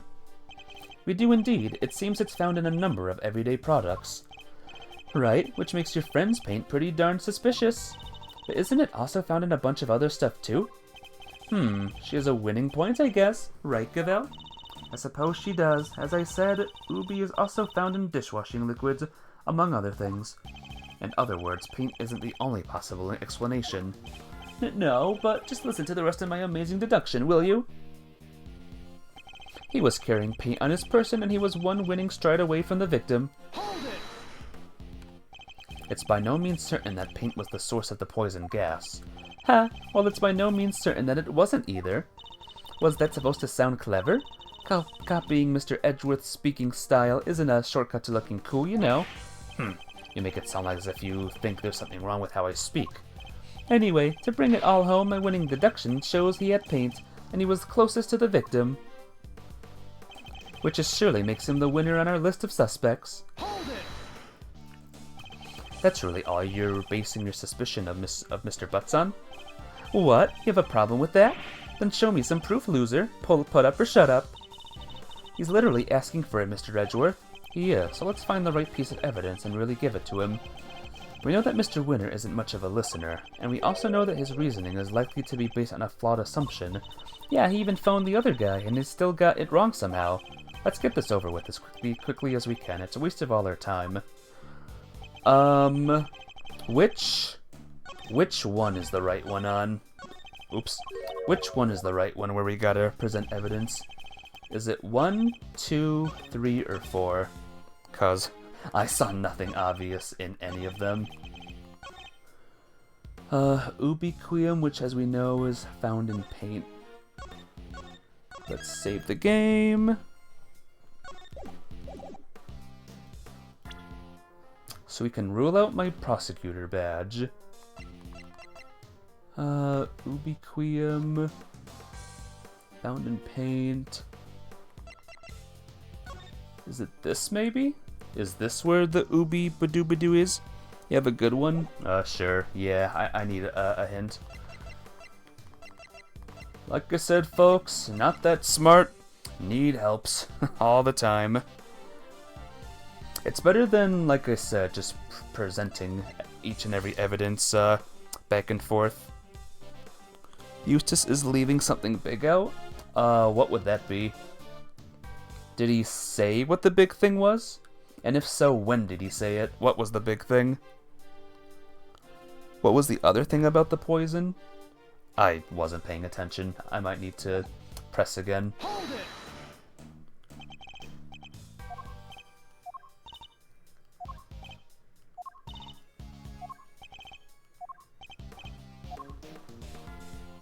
Isn't the only chemical.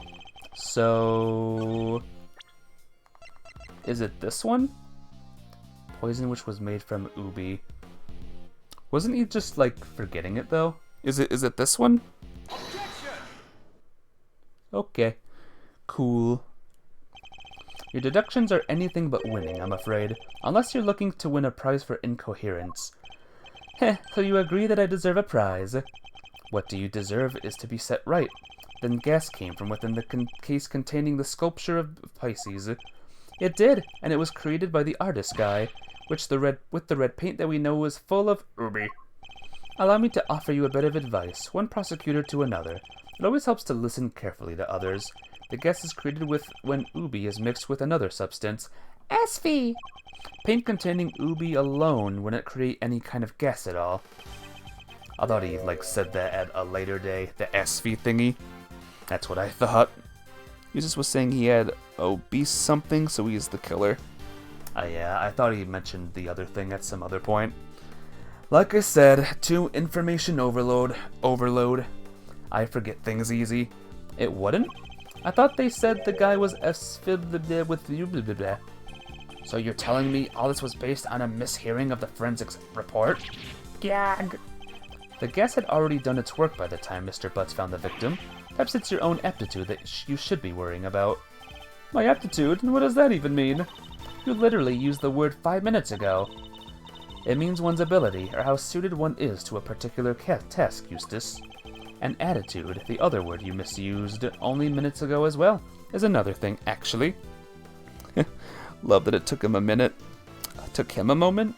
Who, this guy? Yeah, Eustace did. Attitude. Oh, I read that. I get what you're doing. You're making fun of me again. What I'm doing is demonstrating that you do not have the aptitude required to head up this investigation.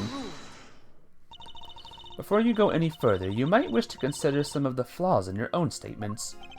And what flaws might those be? Firstly, that you cannot prove your artist friend did not enter the Autumn Wing. And secondly, that you cannot prove the red paint did not have something to do with the crime. But the paint isn't important on its own, surely. What's important is the combination of the red ubi with the white SV. How exactly were the two substances introduced to one another? Surely we need to figure that out before anything else. Indeed we do. And that is what Eustace will be investigating next. Or what he would have already been investigating had you not been here making needless trouble.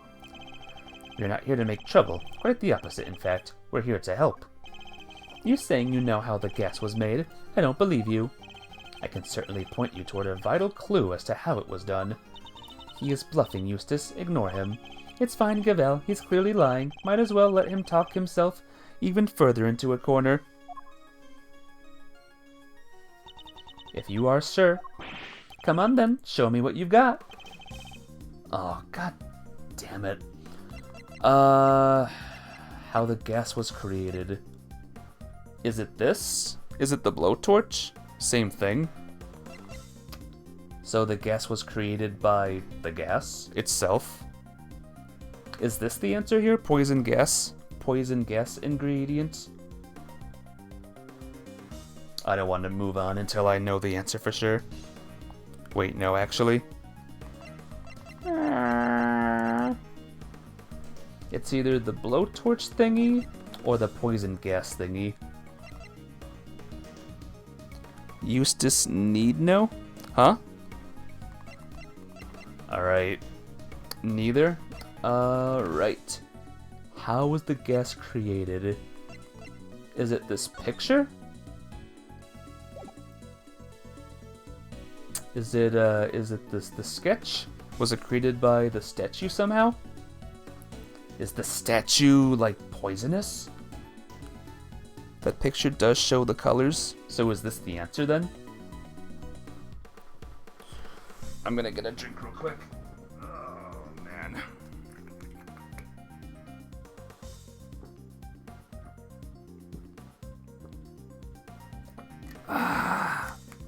Alright. Fully charged. Fully recovered. Take that! You're saying this somehow shows us how the chemicals were mixed to make the poison gas? Heh, that's exactly what I'm saying, yes. Thank you for noticing. Well, they do say I have a good eye. The red tears Mr. Butt saw, that was the Ubi. What? Wait a second. You're saying the statue cried the stuff out? What, so our culprit is some kind of evil spirit? How much time am I going to have to waste taking him through this step by step? The red tears alone would not be enough to create the gas. They must have been mixed in with something else inside the case. What? And what evidence do you have that that's what happened?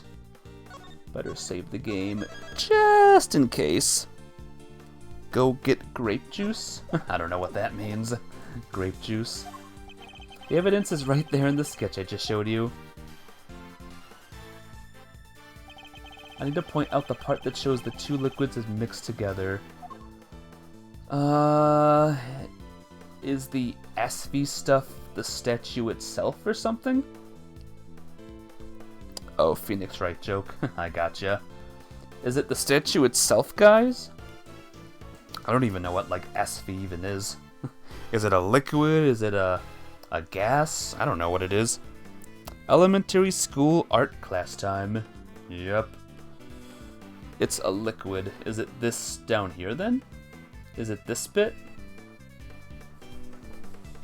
Good thing I saved the game, so, red and white make the color you're looking for. Pink? So pink. I had to think for a minute about what red and white it made. I forgot. Take that! Observe the pool of pink liquid beneath the Pisces statue's glass case. This clearly shows that the two chemicals mixed. Whoa, wait, I don't get it. How does that prove that some Ubi mixed with some SV? We have an artist with us, why don't we ask him? Larry, you claim to be something of a painter. I imagine you have some experience mixing colors. What happens when you mix red with white? Don't treat me like a dum-dum, Edgy. I did graduate from junior high, you know. Any idiot knows that red and white make pink. I mean, there's variations. You got your rose pinks and your baby pinks. Yes. That will be more than enough, thank you. Do you see what I'm getting at now, Mr. Winner? Oh, I think I do. Ubi is red, SV is white. Mix the two together, and you get pink. That's what the pink liquid is. Yes, very good. We got there in the end. Yes. Interesting. I think you finally convinced him. No, not completely. We made deadly pink. When Larry makes you look dumb, I told you. I'm stupid. The stupidest person in the world. Mr. Edgeworth, you have raised a possibility. Nothing more. We cannot know for sure that this shows the result of the two chemicals having mixed. And besides, the sketch you are attempting to enter as evidence was drawn by a suspect. How can we possibly hope to rely on its veracity? Hey, I drew everything exactly as I saw it. A true artist never lies or embellishes the truth. And thank you, Esnick, for following. Thank you so much. Don't be mean to yourself. I'm not being mean, I'm just saying the truth. I only utter the truth. Ha ha ha ha. But thank you for following, I appreciate ya. Forgive me, but I did not ask for your opinion. Oof, she's a cold one, but I like it. Of course Larry would like it. You may rest assured, Your Honor, that I mean to prove my theory to all of our satisfaction. He makes Eustace look dumb? Who, Larry does? Oh, Larry. It may not be wise to jeopardize your position any further, Mr. Edgeworth, especially as there is another question for which you have yet to provide a satisfactory answer. How can you prove that this man did not enter the Autumn Wing? Until you are able to, there is a little more to discuss. Wait, maybe the victim could help us out with that. Mr. Gusto? He's still unconscious and in critical condition. He is? Oh. Fudge. Now, if you don't mind, Eustace needs to carry out his own investigation of this area. If you would be so kind as to leave him in peace. Another hold it? Who did it? He did it? For the presiding judge's sake, I pray to the goddess that you need not ever be summoned to testify. Now then, is there something you wish to say? Mr. Artist, if you could just hold that pose for a moment there, Miss Ice Queen. I am Justice Verity Gavel, and I would be grateful if you would dispense with the childish epithets. Oh, finally she tells me your name. Nice to meet you, Verity. Name's Larice D. Donham, but you can call me Larice. If you could stop wasting the court's time, Mr. Donham. Oh yeah, sorry, it's just there's something I forgot to mention. The door was locked. I tried to open it, and then the old guy came tumbling out. It doesn't appear that the door can be unlocked from the inside. However, that does not necessarily mean that it was locked at the time as you claim. Without proof, your statement carries little weight, I am afraid. Objection! Well, as it happens, I can back our pal up here on that. What? Yep, we tried to come in here too, but it's just like the guy said. It was locked up tight. Ain't that so, Miles Orino? It is. I distinctly remember how it went. So, Winterwing, Winterwing. Huh? I don't believe it. It's locked. The gallery's open for biz, but the Wonderwing's off limits? What gives? Prior to the incident with the gas, it was not possible to enter this room from the outside. And what is to say that your suspicious friend was not in here with the victim the entire time? The fact that he didn't suffer the ill effects of the gas. Search him for a gas mask if you like. I doubt you'll find one. I see. Then I suppose we will have to take you at your collective word. That was a little too easy. Well, Judge Gavel, do you accept that Mr. Butts is no longer a viable suspect? And that once again Mr. Winner's deductions have fallen short of the mark? What are you talking about? I just need some more information, if that's all. You can't blame a guy for being a little hasty with his deductions. You know, it's not cool for a prosecutor to be saying stuff like that, right? Very well, then perhaps we should call our next suspect. Mr. Donham, you may step down from the stand. Huh? Go, you mean? But I was enjoying our time together, Verity. Let me stick around, please. Overruled. Show no mercy, squish my heart into a goopy mush. I love it. Who exactly is this next suspect? The pharmacist Delicious Descone. Your artist friend may have struggled to lay his hands on a bottle of Infesticide Ultra, but someone in her line of work would surely have a better idea of where such a thing might be acquired. The court is hereby calls for a 10-minute recess. Eustace, we will go and fetch the suspect. Your winning smile will bring her running, I am sure. My winning? Of course, Gavel. Let's go and get her at once. Hey, Detective Flatfoot, you carry on investigating while I'm gone, okay? Sure. Poor Gumshoe. Is it possible? Could Judge Gavel have suspected Miss Scone from the start? Now that you mention it, she wasn't helping Mr. Winner like she usually does, huh? What exactly is your angle here, Judge Gavel?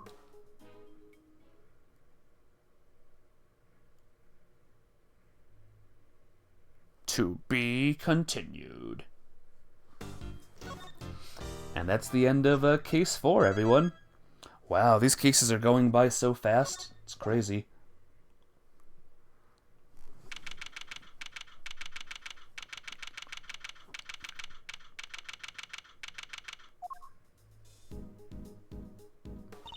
They sure are taking their time. I thought this was supposed to be a 10-minute recess. Heh, tried to keep you losers waiting. But wait no longer. I won the race to find Delicious Scone, and here she is. Hello, dears. This lovely young man said he wanted to speak to me. Delicia Stone, purveyor of the most wondrous wares a pharmacist can offer, at your service. Delicia to my pals, and even Miss Delicia to some. You can call me the winner, and I'll call you whatever I want. All right, Winnie Pooh. Whatever you say. It's lovely to meet you, dearie. Don't you dare give him a name like that. Winnie the Pooh does not deserve to be called by him as well. So much for call me the winner. Oh, have we met before, young man? Get a load of this, Delicia. That's Miles Edgeworth, Gregory's son. Well, I never. It's a pleasure to meet you, Milesy Smiles. You must address me by my given name. Just Miles will do. Oh, Greggly Peggly's boy, and all grown up too. Makes me feel my age, why don't you? I wonder just how old she is. Winnie Pooh, I know. How are we ever gonna find out her age, by the way? Is she an elder god? Eustace, I believe we have some questions for our pharmacist. Oh yeah, what brings you to the gallery today, Miss Scone? Why, I came to see dear old Moody June, of course. We've been fast friends for 18 long years, and no one's going to stop me visiting her now. I understand that you helped look after Mr. Gutso in the immediate aftermath of the attack. Oh, I didn't do much, really. Just whipped up a quick antidote for the dear old doctor. Wow, you can make an antidote just like that? Oh yes, dear. As long as I have the right ingredients, I can throw together just about any medicine you like. It certainly helps that the medical room was well equipped, though. We were much off the treating him and here, then losing vital minutes taking him to the hospital. Anyway, we did what we could. The rest, well, that's up to him. And do you know the victim, Mr. Delicious? Oh yes, well, sort of. It's been 18 years since I last saw him. Apparently he's famous these days. One of the best confectioners in the world, or so they say. Interesting. So he's a well-known public figure. Oh yes, dear. He was on the news and everything. Confectionery crafting king of the world, they said. Wow, so the old dog really went to Zhengfa and upped his game, just like he said he would. Bang. We never learn her age? Oh no. Or are you saying she's not an elder god? She could be. Perhaps if we could proceed to the matter at hand, Miss Scone. Are you familiar with the substance known as Infesticide Ultra? Of course, dear. You use it to get rid of you-know-what? Oh, it's awfully strong, though. That's why they don't sell it in the shops. Might I ask what you mean by you-know-what? The little blighters that frighten the life out of poor innocent ladies like yours truly, that's what. Ghastly little creatures running around people's nice clean kitchens and terrorizing them. Oh, I get it. Those. Thank you, Miss Scone. One more question, if you don't mind. Are you aware of what happens when the chemicals SV and Ubi are combined? Oh, yes. It's right there in the Infesticide Ultra's instructions. Do not mix with products containing ubiquium, ever. Because if you do, they'll react with each other and make a horrible poisonous gas. What was it again? Effects of inhalation include respiratory complications and, well, death? Cockroaches? Oh, cockroaches. I thought she was gonna say mice for a second. I would have been upset if she said mice. Remy would be ticked. And poor old Gusty was very nearly didn't make it. To make that much gas, you need, probably 500 mil of each chemical, I'd say. She certainly talks like a skilled pharmacist. Ubi is awfully thick and sticky, and it eats up very quickly indeed. It's also bright red and smells minty fresh. Oh, and cheap as chips. That's why they use it in everything.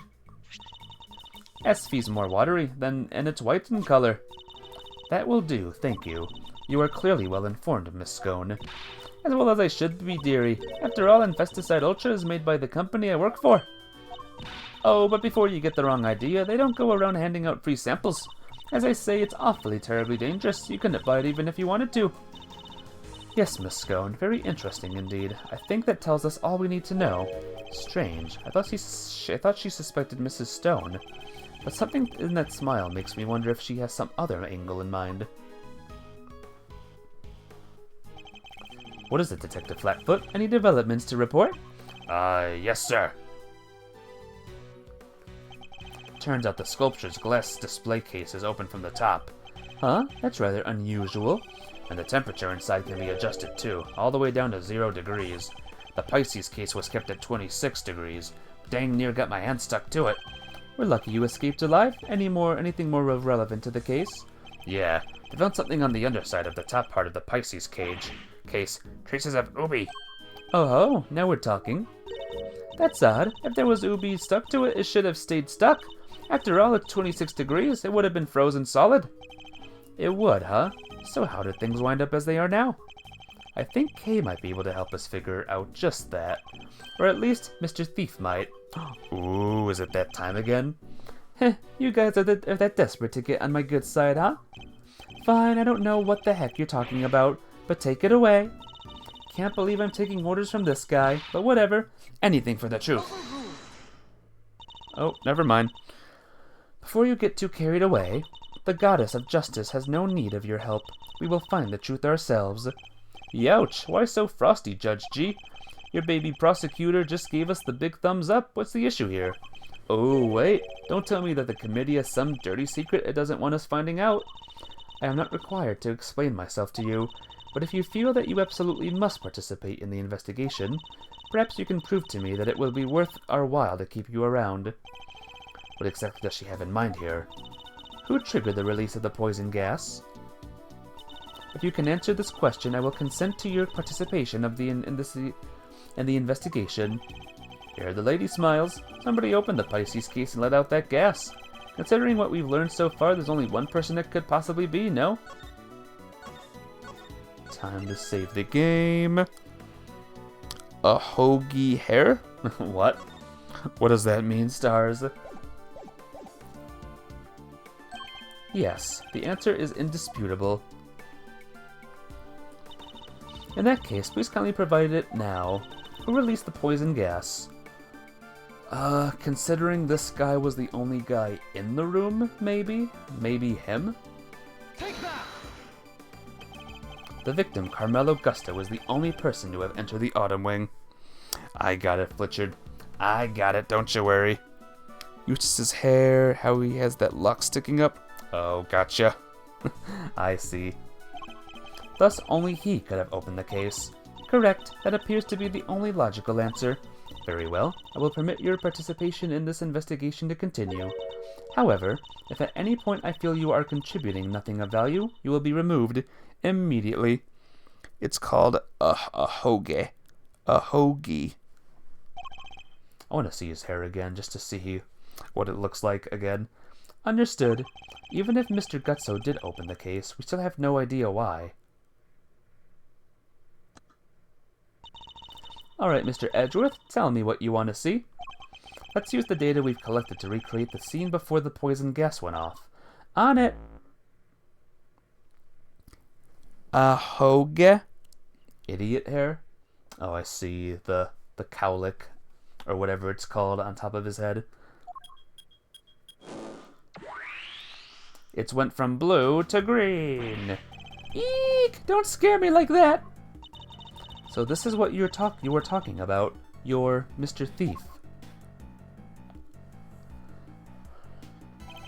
Let's begin by examining the Pisces sculpture. There's a generous amount of oopie frozen to the underside of the top part of the case. Really? Yeah, which is what's been keeping that lid on real tight. The actual glass lid is all cracked though, right?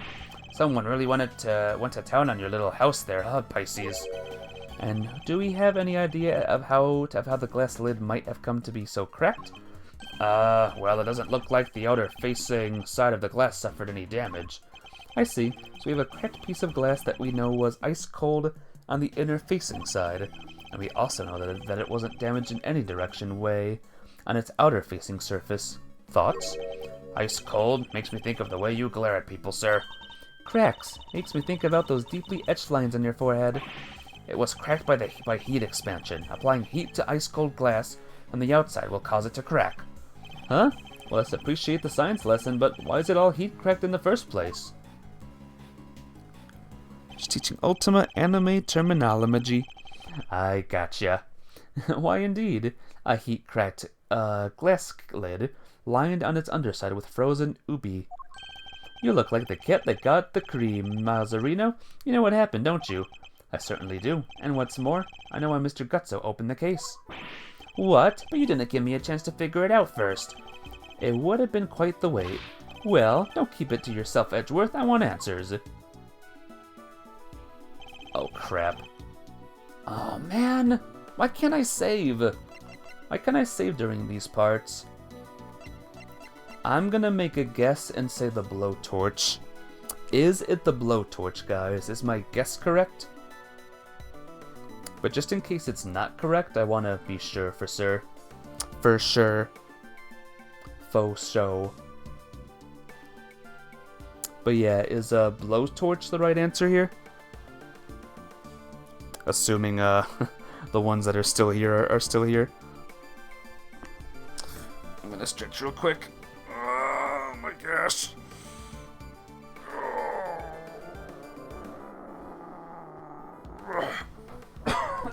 Excuse me.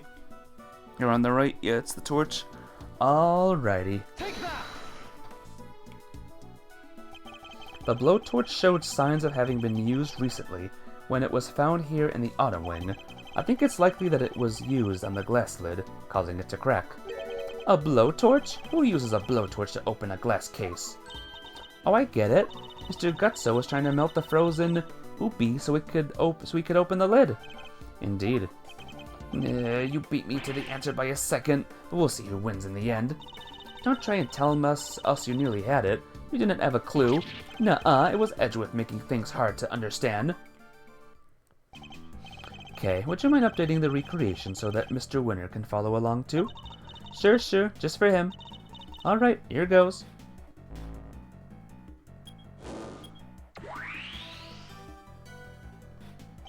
Haha, Mr. Gutso was alone in the Autumn Wing. And while he was there, he used this blowtorch to melt the frozen Ubi on the other side of the lid. Uh-huh, and... As the Ubi Quia melt, it mixed in with the Esphy that was already present inside the glass case. Oh dear, thereby producing our poisonous gas. When Mr. Gutso had finally managed to open the lid, he would have released the gas and poisoned himself. Why would he do that, though? What the heck? He made it as far as the fountain room where he collapsed.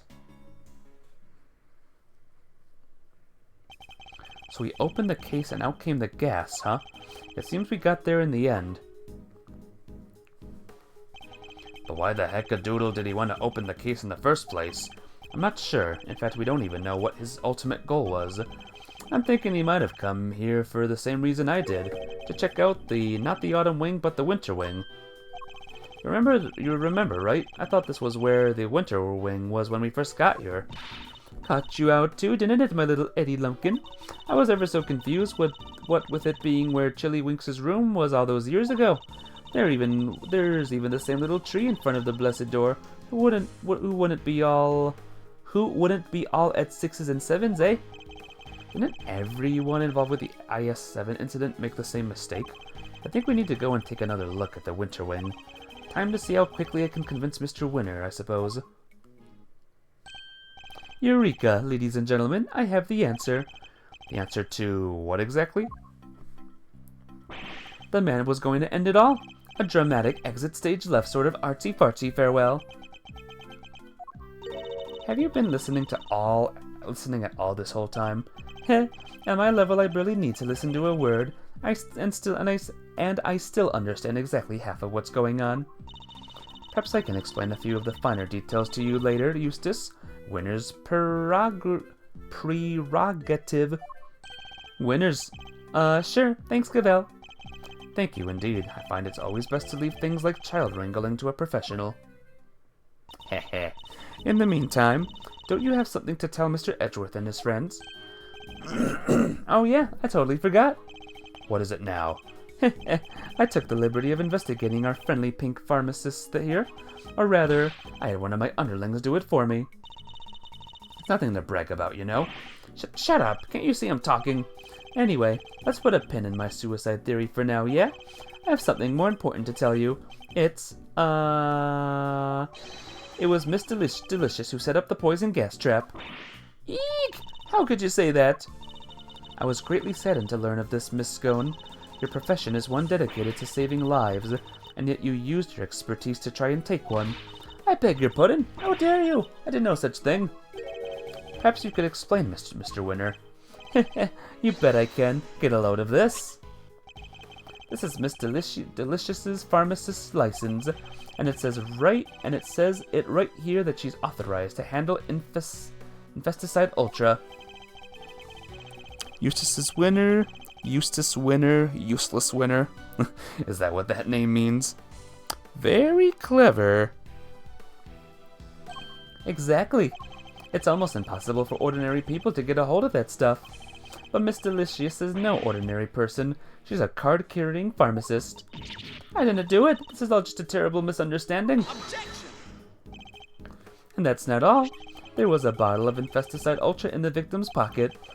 And what do you know? It's covered in your fingerprints. Eek! We know that you and Miss Bound took the victim to the medical room. What better moment to slip the bottle into his pocket, hmm? No. There was only one person on the premises licensed to carry Infesticide Ultra, and that was you, Miss Scone. Furthermore, you are acquainted with Miss Bound, the owner of the gallery, meaning you would have had access to the building and ample opportunity to prepare your trap. No, dear, listen, you don't understand. The Infesticide Ultra was stolen from me. Lying will only lengthen your sentence, Miss Scone. I'm not lying. Oh, it's in my bag somewhere, I'm sure of it. What is she looking for? That's not it. And that's not it. That cloth looks familiar. Ah, here we go. I knew it was in here somewhere. Look. And what is this? There's something written on it, I think. April 1st, complaint filed, office theft. Item stolen, Infesticide Ultra.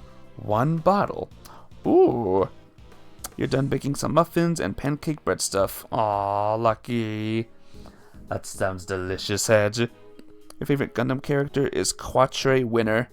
Quatre, which one was he from? I have a lot of different Gundam episodes, actually, Stars. A lot of Gundam series. Which one was Quatre from? It's a crime report relating to a theft. Oh, what? See, you silly billies, I told you somebody pinched it off me. A week ago, no less. By which you mean to say that it was not in your possession at any point today?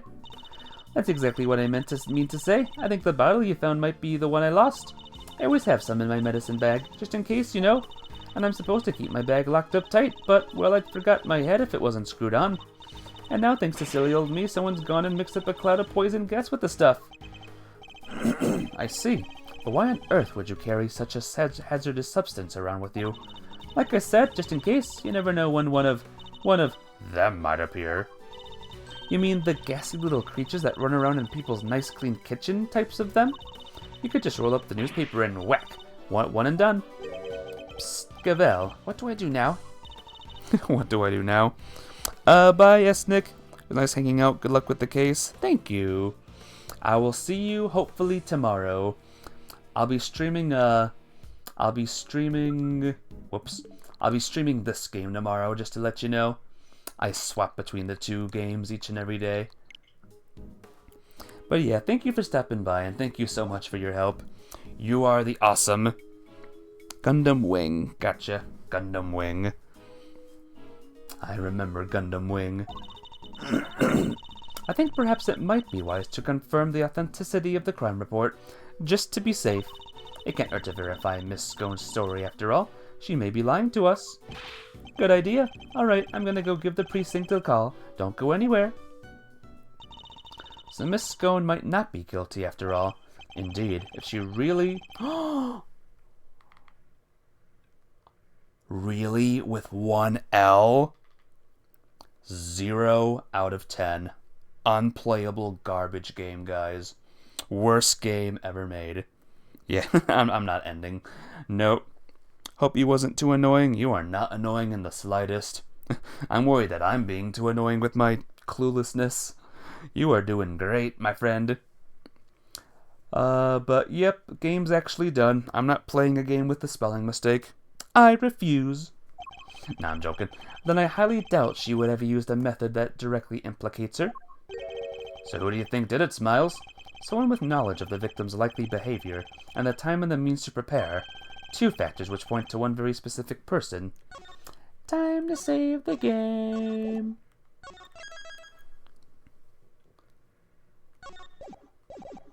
Yeah, I normally end Flitchard when the timer is 3 hours long. Oh yeah? And who might that be? Don't leave us hanging, big guy. Who? I have no idea, guys. This guy, maybe? He's trying to poison himself or something? Or her, maybe? She knows the art gallery? Maybe her? I'm gonna try Judy Bound first. Take that! Surely only Miss Bound, the proprietor of these premises, could possibly have prepared it in such a way.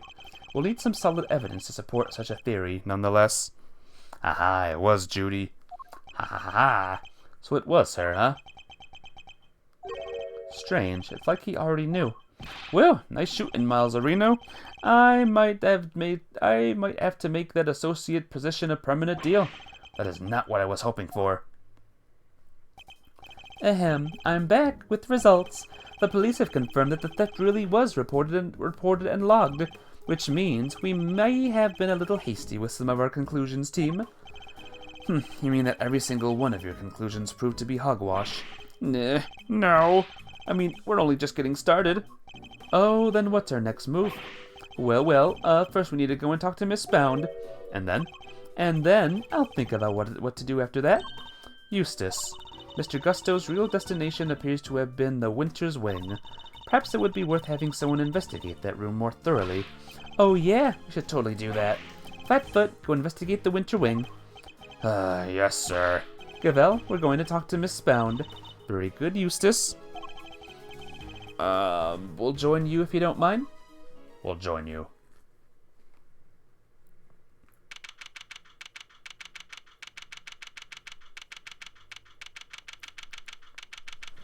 Welcome back to the fountain, everyone.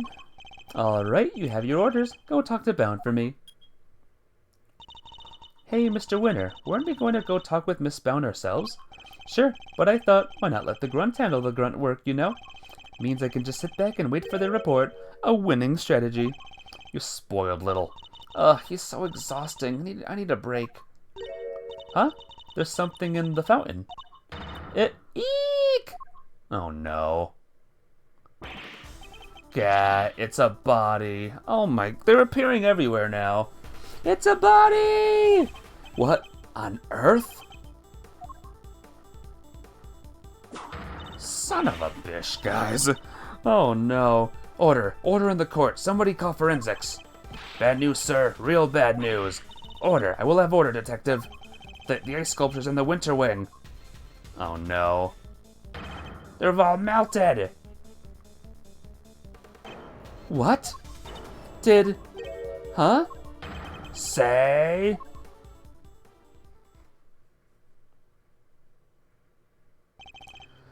What is the meaning of this? Now we have 2 victims?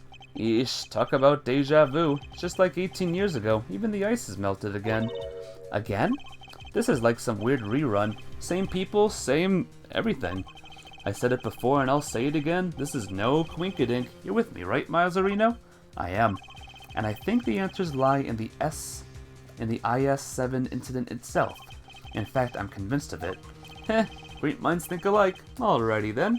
Time for another trip down memory lane. Trying to going back to the past. It says everything how everyone reacts to the dead bodies. I love their reactions. Crazy reactions. I still can't believe the IS-7 incident was Gregory's last case, or that it's been 18 long years since. A murder at a confectionery contest and of one of the participants, no less, Artie Frost. They pulled his body out of a treasure chest that was a part of Samson Tangaroga's chocolate tableau. He'd been hit on the head with a large rock salt lamp, subsequently bled to death. We found the lamp hidden inside the candy castle Delicia Scone had made for the contest. But then, before anyone had the chance to investigate Mr. Frost's own room, all of his icy creations had melted clean away. We could be dealing with a professional here, guys. A professional assassin or something. Or a professional ice melter. All of Mr. Frost's work destroyed. Mr. Von Karma wasn't very happy. He told us to get out, and in no uncertain terms. So what do we do now, Mr. E?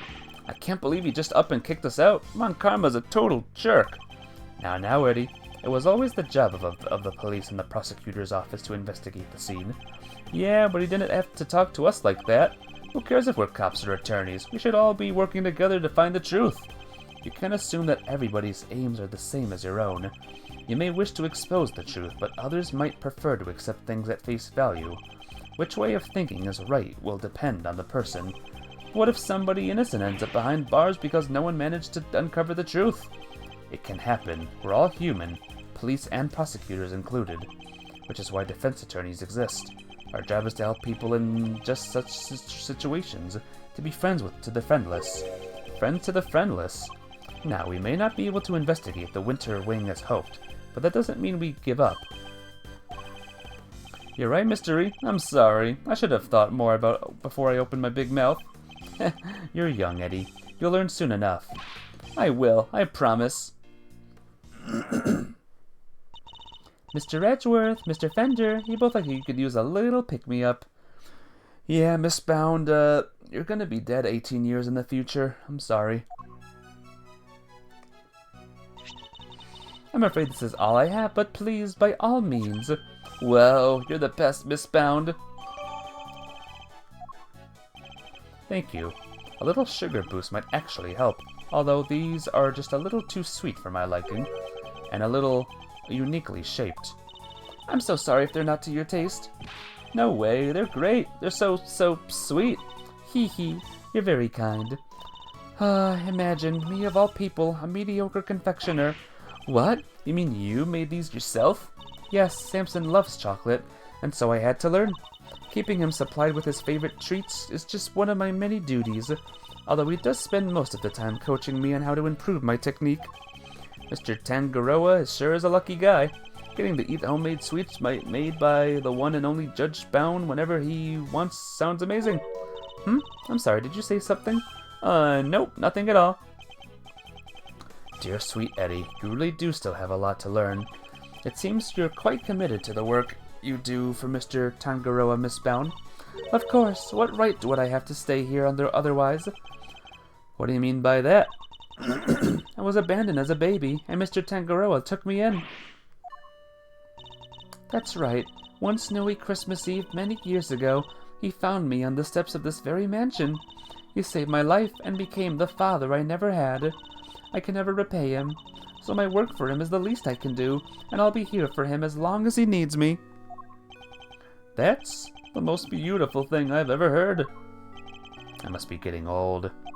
I'm welling up a little myself. And to think today is Christmas Eve, and I can't even give him his present in person. I'd do anything to save him. Anything. Please, if there's something I can do to help, just say it. We're very grateful for Miss Bound. Perhaps you can help us by answering a question. Did you know the victim? Not very well, I'm afraid. Oh, but if you wanted to see some of his work, I have a picture of the sculptures he made for the final. Oh, my, they're stunning. Aren't they? I think they're masterpieces. Who would have thought you could make such an intricate statues out of flavored ice? Samson adored them too. Oh hey, there's Taurus and Gemini, right? I didn't know you were keen on constellations and the zodiac, Eddie. Oh, I love it. The stories those stars can tell. Take Gemini, for example. See the lyre? That's what the harp is called. And the arrow and the... Hold up. The lyre doesn't have any strings. Huh? Did Mr. Frost forget to add them, maybe? That doesn't sound like something he'd forget to do. Wait, really? But I thought you just said you didn't know him very well. Oh, well, he didn't seem like the type. It seems like she's got something to hide, too. You took this photograph yourself, Miss Bound? Yes, I used this instant camera here. It develops the pictures. It develops the pictures as soon as you take them. It's so useful. Oh, I'd love to see it in action. Hee hee. Then why don't I take your picture? Yes, come on, Mr. E. Let's get a shot of the both of us. Well, all right then. Would be ashamed to waste a good hair day. Ready? Say cheese. There, all done, and the picture's yours to keep, Mr. Fender. Oh my gosh, thank you so much. That's such a cool camera. Well, it's the only one we've got, so we use it for all our picture-taking needs. It's very convenient, but the lack of negatives is something of a shame. So there aren't any negatives for us to reference, huh? I assume Mr. Tangaroa used the same camera during the contest? Yes, you assume correctly. Used it for some work-in-progress pictures of his seascape, and later to take some photos of the other contestants where it works. But didn't you take a picture of the body when you discovered it? And didn't you discover the body while the judging was still underway? Ah, yes, Samson wanted pictures of all the entrance-completed rooms, but the film ran out just as he finished photographing Mr. Gutso's work. So he asked me to go put in a new cartridge. He seemed to think there should have been more shots left than there were. In other words, the film ran out sooner than expected. Yes, the number of shots he took didn't line up with the number of shots remaining. But he thought maybe he just lost track somewhere along the way. But had he really though? I went to our living area to change the film, and was passing through the fountain room on my way back, when I heard the sound of something breaking and collapse in Samson's room. Samson, are you in here? Ah! Mr. Frost's body was just lying there. I was in total shock. It was all too much. But I remember I called the police, and then I went to tell everybody else. And that camera, it's been with me ever since. I see. I'd be grateful if you could lend us the camera and this picture, Miss Bound. Of course, here you go. Thank you.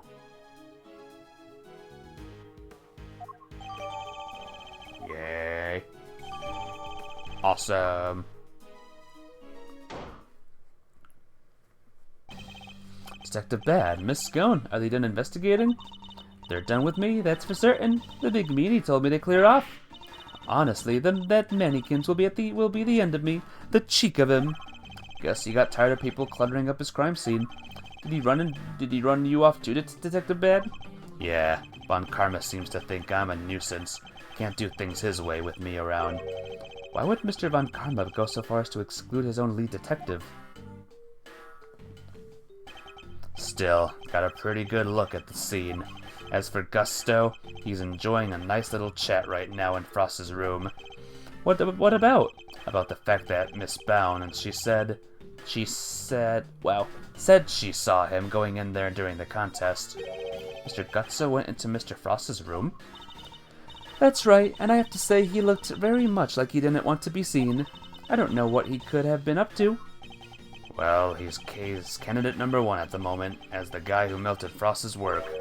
But is that really why Mr. Gusto went into Mr. Frost's room? Got a photo of the room right here, if you need it. It's all yours. Wait, what? Why would you just give it to us? We gotta spell it out for you, kid. I'm offering to help you guys. I want the truth about this case to come out. Detective. Really, Detective Bad? Mr. Von Karma won't be happy about this. Yeah, well, I'm not Von Karma's stooge. If he's gonna stonewall my investigation, then I'm not gonna play by the book either.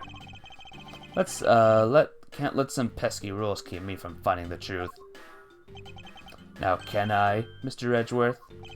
Indeed. Thank you, Detective Bad. Wow, I can't believe you won him over, Mr. E. Well, I haven't the foggiest about what you're all going on about, but here's to new friends, eh? It's definitely nice to have the good detective on our side, that's for sure. Alright, let's take a look at that photograph. Here. Brad is so cool with that lollipop. I know. Wish I was that cool with a lollipop. This is what Frost's room looks like right now. Yikes, there's nothing left of his flavored ice sculptures but puddles. The floor appears to be completely covered in a pale blue liquid. I should compare this with the photo I just borrowed from Miss Bound. I assume that the unplugged power cord has something to do with this? Yeah, the one that was out of the socket. The display case lost power, and up the temperature it went. Looks like they were all connected to the same power strip. Do you have any idea when it was unplugged? Nope, still working on that. Those sculptures were beautiful. What a waste. You can say that again. I should have taken a few more bites out of them while I had the chance. So they tasted good? Did they ever? I've never tried ice that's so scrumptious in all my life. Really? Man, I wish I could have had a bite. Well, scrumptious except for the salty bit, of course. That was unbearable. The salty bit? It's in the other photo you've got there. This bit, the harpy thing. Gemini's liar. Wait, that's why you had no strings? Because you ate them? I didn't eat that much, you cheeky little devil. I told you, it was all horrible and salty. Salty. It's interesting that only one particular part of this one particular sculpture tastes different from the rest. Is it even possible to freeze salt with water? Because wouldn't the salt just melt the ice?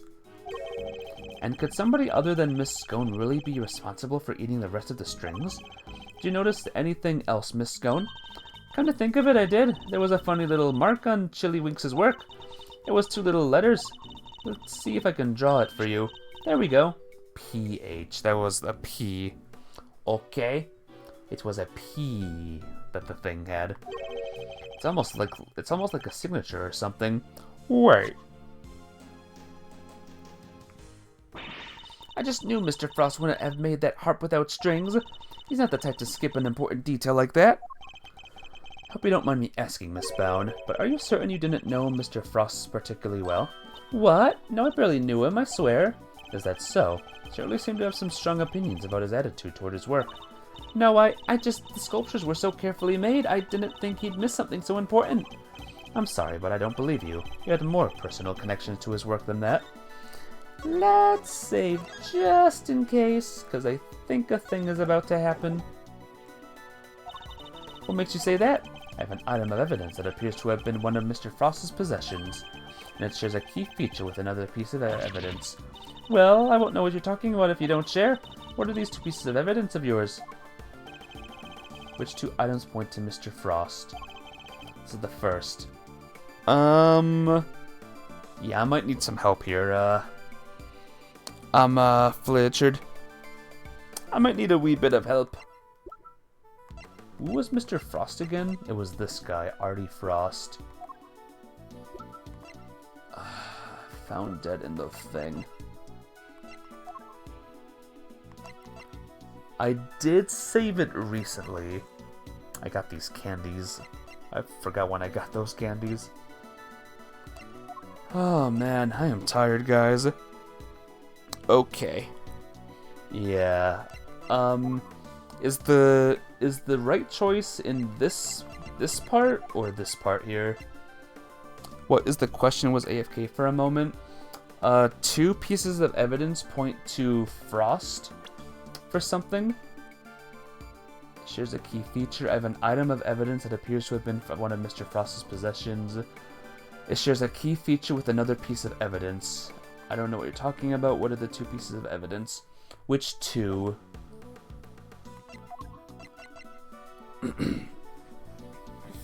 My mouth is getting tired, guys. You got it. Is the first one here or here? Is it in number 1 or number 2?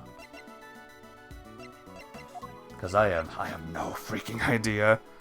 1 is on page 1. Is it in the first row or the second row? Is it this thing? Because PH has nothing to do with Frost. The other is right next to it. Well, it can't be the rules, and it can't be notes. Is it this? What does this have to do with Frost, though? It's PH. Take that. Okay, it's not this. Oh no, and the second. Never mind, never mind. So it's this and this then? Take that. Nope.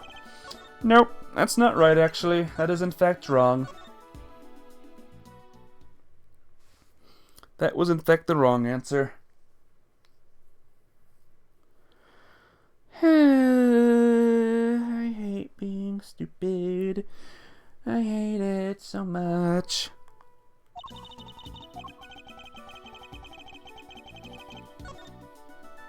I'll save it a little bit closer.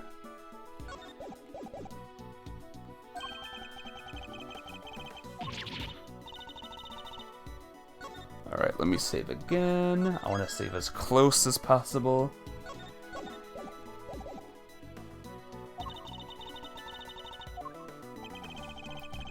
Frost's alter ego? Huh? Frost had an alter ego? What was it? I never even knew that Frost had an alter ego. I was wrong with that one, that's right. Frost had another name.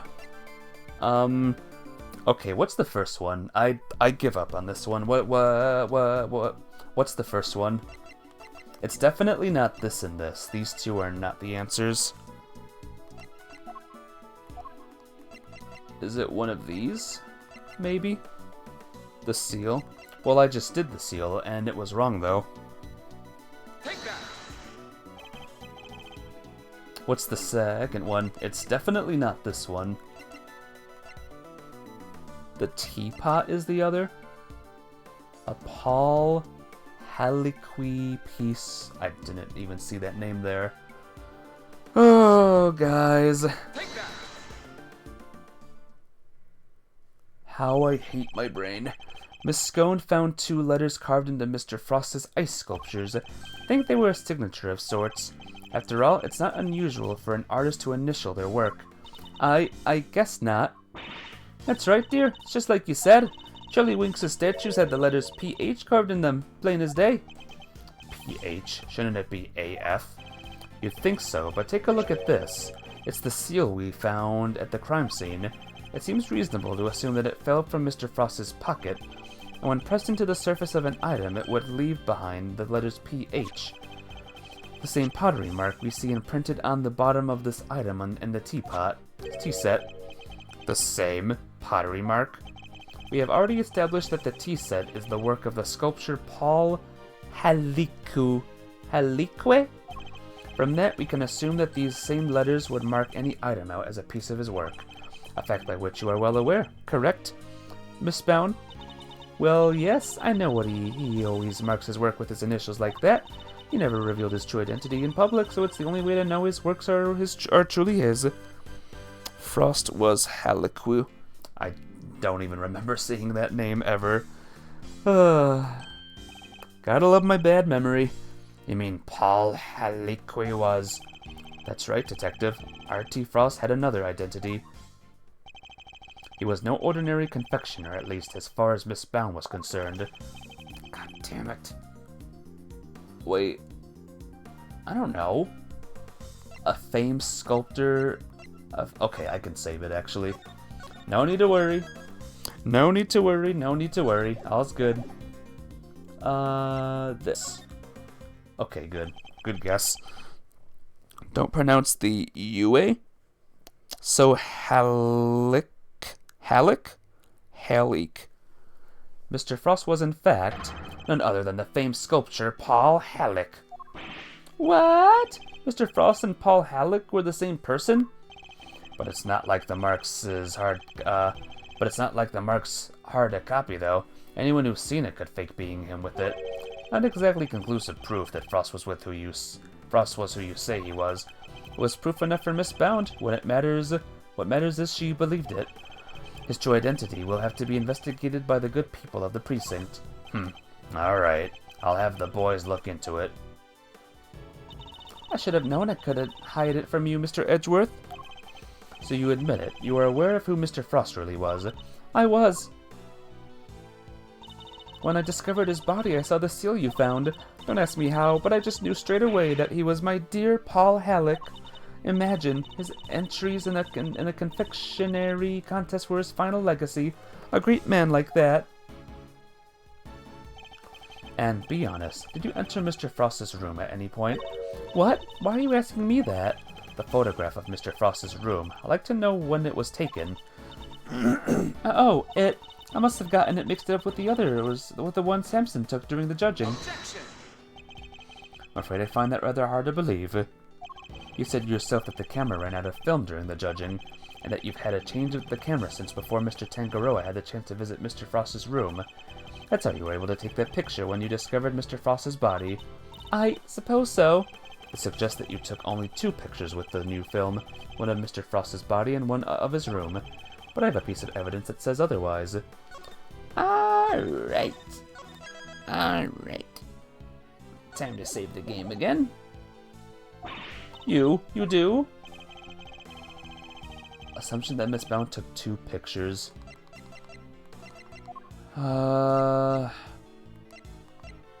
Scone's statement?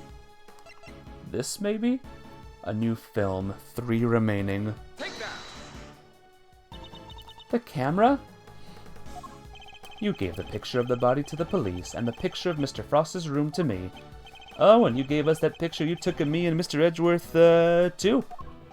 3 photographs in total, and yet the film cartridges in this camera only have 3 exposures remaining, out of a total of 20. You took more pictures, and I want to know what of. I'll need to see all the photos you took. Perhaps then we'll finally learn what you were really up to. I'm so sorry. I confess, I've been lying to you. These are all shots of Frost's room. Alright guys, I'm looking at the time. It is late, and I think it's time for me to peace out for the night. Thank you all for watching. I hope you had a good time.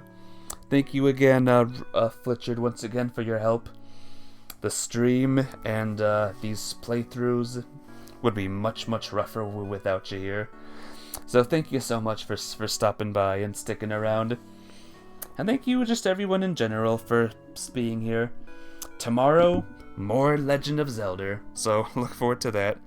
Good evening. Bye. I'll see you later. I'll thank us Nick as well for coming on in and helping. But thank you guys. Love you all. I'll see you later. Bye-bye.